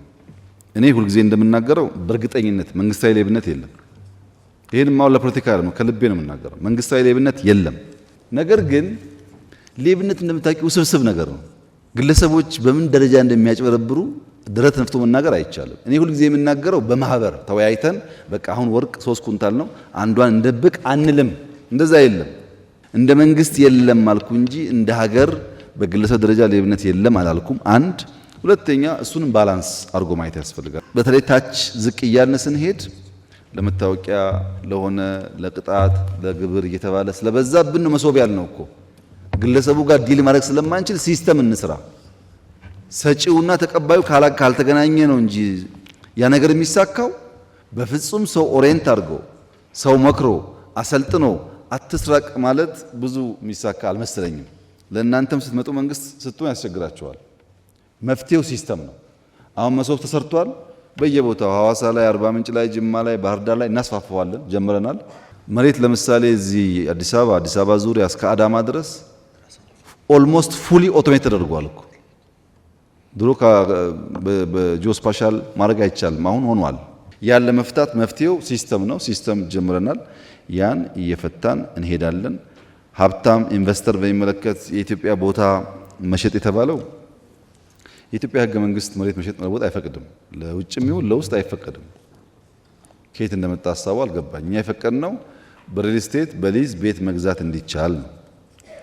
ይሄ ደግሞ ብዙ ካፒታል ስለሚያመጣ ነው። ጥሩ አየር አለን፣ ጥሩ ሀገር አለን፣ ኑና እኛ ጋር ኢንቨስት አድርጉ መባሉ ብዙ ጉዳት ያለው ነገር አይደለም። ግን ለውጭም ይሁን ለውስጥ ሰው መሬት አይሸጥም፣ አይለወጥም። አሁን ባለው ሕግ አትሊስት ወደፊት አላቅም። ቤት ግዙን ያልነው፣ ቤት ማለት ጣራና ግድግዳ ግዙን ያልነው። ይሄ መጥፎ ነገር አይመስለኝም እና እንዴት እንዳያችሁት ባላቅም ጠቃሚ ነገር ነው። ንግድ ላይ ኢንቨስትመንት ላይ አፕሮቻችን ግን መርጠን ነው ሄድ ሃንት የምናደርገው። ብቃት ያለው ሀብት ያለው ሰው አምጥተን ነው የምናግዘው። ዝም ብሎ በጅምላ ጅማሮ ጥሩ ነው ብለን ብንወስድ እናንተም በዛ ብታግዙ ጥሩ ነው።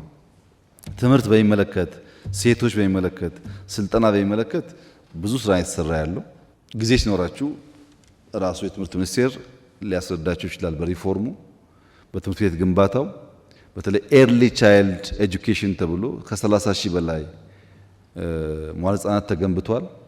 ሰፊ ስራ ነው የሚሰራው። ግን ይህ ኢንቨስትመንት ኦቨርናይት ውጤት የሚያመጣ አይደለም። እዛው ላይ ሴቶች ኢምፓወርመንት በሚመለከት እኛ ጋር ብዙ ሞክረናል። እውነት ለመናገር ተቃዋሚ ፓርቲ ላይ ሴቶች ሆነው በአቅም ግንባታ የሚታገዙ ካሉ 100% ዝግጁ ነን። እኛ እዛው ባላችሁበት ስልጠና የውስጥም የውጭም ለማገዝ በጣም ዝግጁ ነን። አካል ጉዳተኛ የተነሳው ጥያቄ ዝም ብዬ በወስደው ወንድሜ ከኋላ ያነሳው ዝም ብዬ በወስደው ብንሰራበት ይሻላል። ላንተ ግን ለመረጃ እንዲሆን ትንሽ ማስተካከያ የሚያስፈልገው እዚህ አስኮ አካባቢ የኢትዮጵያ አካል ድጋፍ ሰርቪስ የሚባል ተቋም ነበር። እግር፣ እጅ እንደዚህ የሚሰራ ታቆ ከሆነ አላቅም እና ራሴ ሄጄ ፋብሪካው በጣም ኋላ ቀር ስለነበረ ሞደርን ፋብሪካ የሰራ ነው። የኢትዮጵያ አካል ድጋፍ አገልግሎት ይባላል። መጎብኘት ይችላል። ያ ለብዙ ሰዎች ለምሳሌ ድሮ የነበረው እግር አይተጣጠፍም፣ ይከብዳል፣ አስቸጋሪ ነው። የነዚህ ግን እንደዛ ፕላስቲክ ነው፣ በጣም ቀላል ነው። እግር የመሰለ ነው። ሲለብሱ ደግሞ አይታወቅም፣ ያራምዳቸዋል። ይሄን ኢትዮጵያ እያመረተች ነው ያለችው። ደግፈን የሰራ ነው። ጎብኝታችሁ ከሆነ አላቅም። የብላይንድ ስኩል አዲስ አበባ የሰራ ነው በፈርስት ሌዲ ኦፊስ። ምንም ጥርጥር የለውም አፍሪካ ውስጥ የለም። በጣም ምርጥ ሃይ ስኩል ነው የሰራ ነው። ቦርዲንግ አሁንም 4 ገደማ ከውጭ ደጋፊዎች ጋር እየሞከሩ ነው። አንዱን ሰሜን፣ አንዱን ምስራቅ፣ አንዱን ምዕራብ፣ አንዱን ደቡብ ለመስራት እየተሞከረ ነው ያለውና ሙሉ በሙሉ የተረሳ ጉዳይ አይደለም። ግን አንተ ባልከው ልክ ስላልሆነ እንፈትሻለን። እኛ በስልጣኑም በሌላውም አሉን የተወሰኑ ሰዎች አሉን። በቂ ስላልሆነ እንፈትሻለን። በሴቶች ልክም ባይሆን ማሳተፍ አለብን። ቁጥሩ እንዳልከው ቀላል ስላልሆነ ዲፕሎማሲ በሚመለከትና ቀይ ባህር በሚመለከት የኛ አቋም ለኤርትራም ለጅቡቲም ለሶማሊያም የሚጠቅመው ሰላማዊ ኢትዮጵያ ካለች የለማች ኢትዮጵያ ካለች ነው። የለማች ኢትዮጵያ ከሌለች ያው ችግር መሆኑ አይቀርም።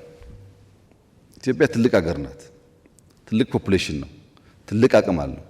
ይሄ አቅም ለጥፋትም ለልማትም መዋል ይችላል። ወደ ጥፋት እንዳይሄድ ወደ ልማት እንዲሄድ ወደ ትብብር እንዲሄድ በእኛ ዙሪያ ያሉ ሀገራት የኢትዮጵያ ሰላም ግድ ነው፣ ሰላም ካልሆነች እንጎዳለን ብለው ማሰብ ይኖርባቸዋል። ለዚያ ጥያቄው በህጋዊ መንገድ ተነስቷል። እያየነው ነው፣ እናየዋለን። እና እናንተም እኔም ለሰላም ቅድሚያ እንስጥ። የባህር በር ጉዳይ ፖለቲካ አናርገው። ይሄ አጀንዳ አይደለም፣ የህልውና ጉዳይ ነው። ኤግዚስት ማድረግ አንችልም። እንደ ሰው ማዳበሪያ ሲገባ ነዳጅ እየቆመ ነዳጅ ሲገባ ውሃ እየቆመ የሚባል አይነት አካሄድ ኢኮኖሚ እያደገ ሲሄድ ስለማያዋጣ እነሱ ልክ እንደኛ ማሰብ አለባቸው። እዚህ የኛ ምርጫ ሰላም ነው። በቢዝነስ ህግ ሊፈታ ይችላል እናስባለን። መጨረሻ መቋጫው የኢትዮጵያ ተፎካካሪ ፓርቲዎች ማወቅ ማመን ያለባቸው ነገር የኢትዮጵያ ህልውናና ሶቨርኒቲ ስጋት የሆነበት ዘመን አልፏል። እንኳን የመንደር ጎረምሳ ማንም ኢትዮጵያን በኃይል ማንበርከክ አይችልም። አሁን ስጋት መኖር የለበትም። ኢትዮጵያ አንድ ናት፣ አንድ ሆና ትቀጥላለች። ኢትዮጵያን ለመበተን ኢትዮጵያን ይፈልጉ ነበር ላለፉት 100 ዓመታት። አሁን የሚፈልጉ ሰዎች አሉ፣ እነሱ ይጠፋሉ፣ ኢትዮጵያ ትቀጥላለች። ምንም ጥርጥር የለውም። ይሄ በዛም ወገን ይሁን በዚህ ወገን ኢትዮጵያን ቀንሳለሁ፣ ቆርሳለሁ፣ አስቆርሳለሁ የሚል ኃይል እሱ እየፈረሰ ይሄዳል እንጂ ኢትዮጵያ ምንም አትሆንም። ምንም ከዛ አልፋለች። አሁን ብልጽግናዋን በሚመለከት ቅድም እንዳነሳሁላችሁ ጅምሮቻችን ተስፋ ሰጪ ናቸው። በከተማም በገጠርም ብዙ ተስፋ ሰጪ ጉዳይ አለ። እድገታችንም ይጨምራል፣ ኤክስፖርታችን ይጨምራል፣ ገበያችን ይጨምራል፣ እንደ መንግስት ያለን ቁመና ይጠናከራል። የተሻለ ዴሞክራሲያዊና ኢንክሉሲቭ ከባለፈው ምርጫ የተሻለ ኢንክሉሲቭ ምርጫ ኢትዮጵያ ውስጥ ይካሄዳል። ይሄን የማይፈልጉ ሰዎችስ አሉ፣ ይኖራሉ፣ ይጮሃሉ፣ ይሳደባሉ፣ ጎፈንድሚ ይሰበስባሉ። እኛስ ኮሪደር እናለማለን፣ ስንዴ እናስፋፋለን፣ ህዳሴ እናስመርቃለን፣ ምርጫ እናካሂዳለን። ይቀጥላል ማለት ነው። ኢትዮጵያ ትቀጥላለች። የሚጮህ ድምፅ፣ የሚሳደብ ድምፅ፣ ተስፈኛ ድምፅ ሁሉ ይጥፋ ብላችሁ አታስቡ። እነሱ ይሳደቡ፣ እናንተ ስሩ። እኛ የምናደርገው እንደሱ ነው። ታሪክ እንዴት ይመዘናል እናየዋለን። ችግር የለው። መስራት የሚፈልጉ ብቃት ያላቸው ሰዎች ከእናንተም ውስጥ እንዲበዙ ነው የምንፈልገው። በስተው ተባብረን ኢትዮጵያን እናጽና፣ እናልማ። በሀሳብ ካልተግባባን ችግር የለውም፣ ችግር እኮ የለውም። እንከራከራለን፣ እንጨቃጨቃለን፣ ግን ኢትዮጵያን በጋራ እናለማለን። በዛ መንገድ እኛ ዝግጁ ነን። ምህዳር እንዲሰፋ እኛ የቸገረን አብረን እንስራ ስንል እኛ ጋር እየሰሩ ሽፍታ የሚያግዙ ነው አስቸጋሪ ሆኖ የምናገኛቸው። ኢንክሉሲቭ ናሽናል ዲያሎጉን በጋራ እናሳካ፣ ትግራይን ጨምሮ ለማንም ጠቃሚ ነገር ነው። ባይሆንስ መሆኑ እኮ አይቀርም ነገርየው። አንተ ትቀራለህ እንጂ ነገርየው ይሆናል።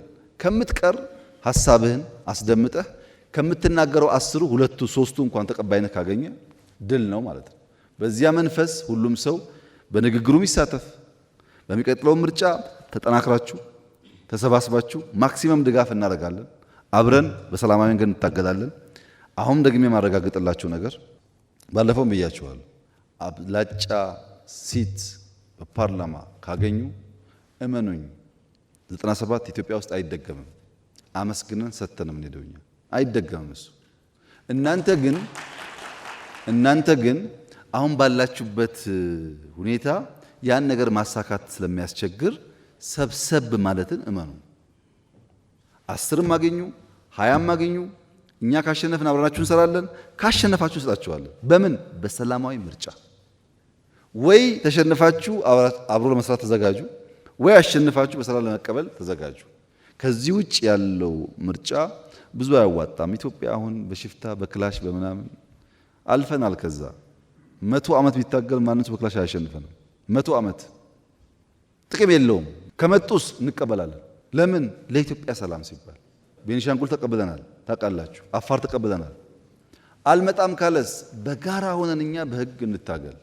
እዛም እዚህም አንቁም። የሚያዋጣው በጋራ ሆነን ኢትዮጵያን ብናበለጽግ ነው። ይሄን ካልኳችሁ ከሰጣችሁን ኢንፑቶች አቶ አደን ብዙውን ፖይንት ይዟል። በመንግስት ደረጃ የሚታዩትን አብዛኛው ሚኒስትሮች ከየትኛውም ፓርቲ ቢሆኑ ይዘዋል።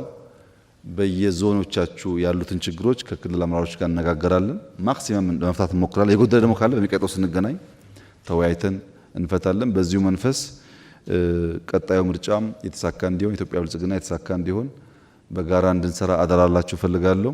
ይቅናችሁ።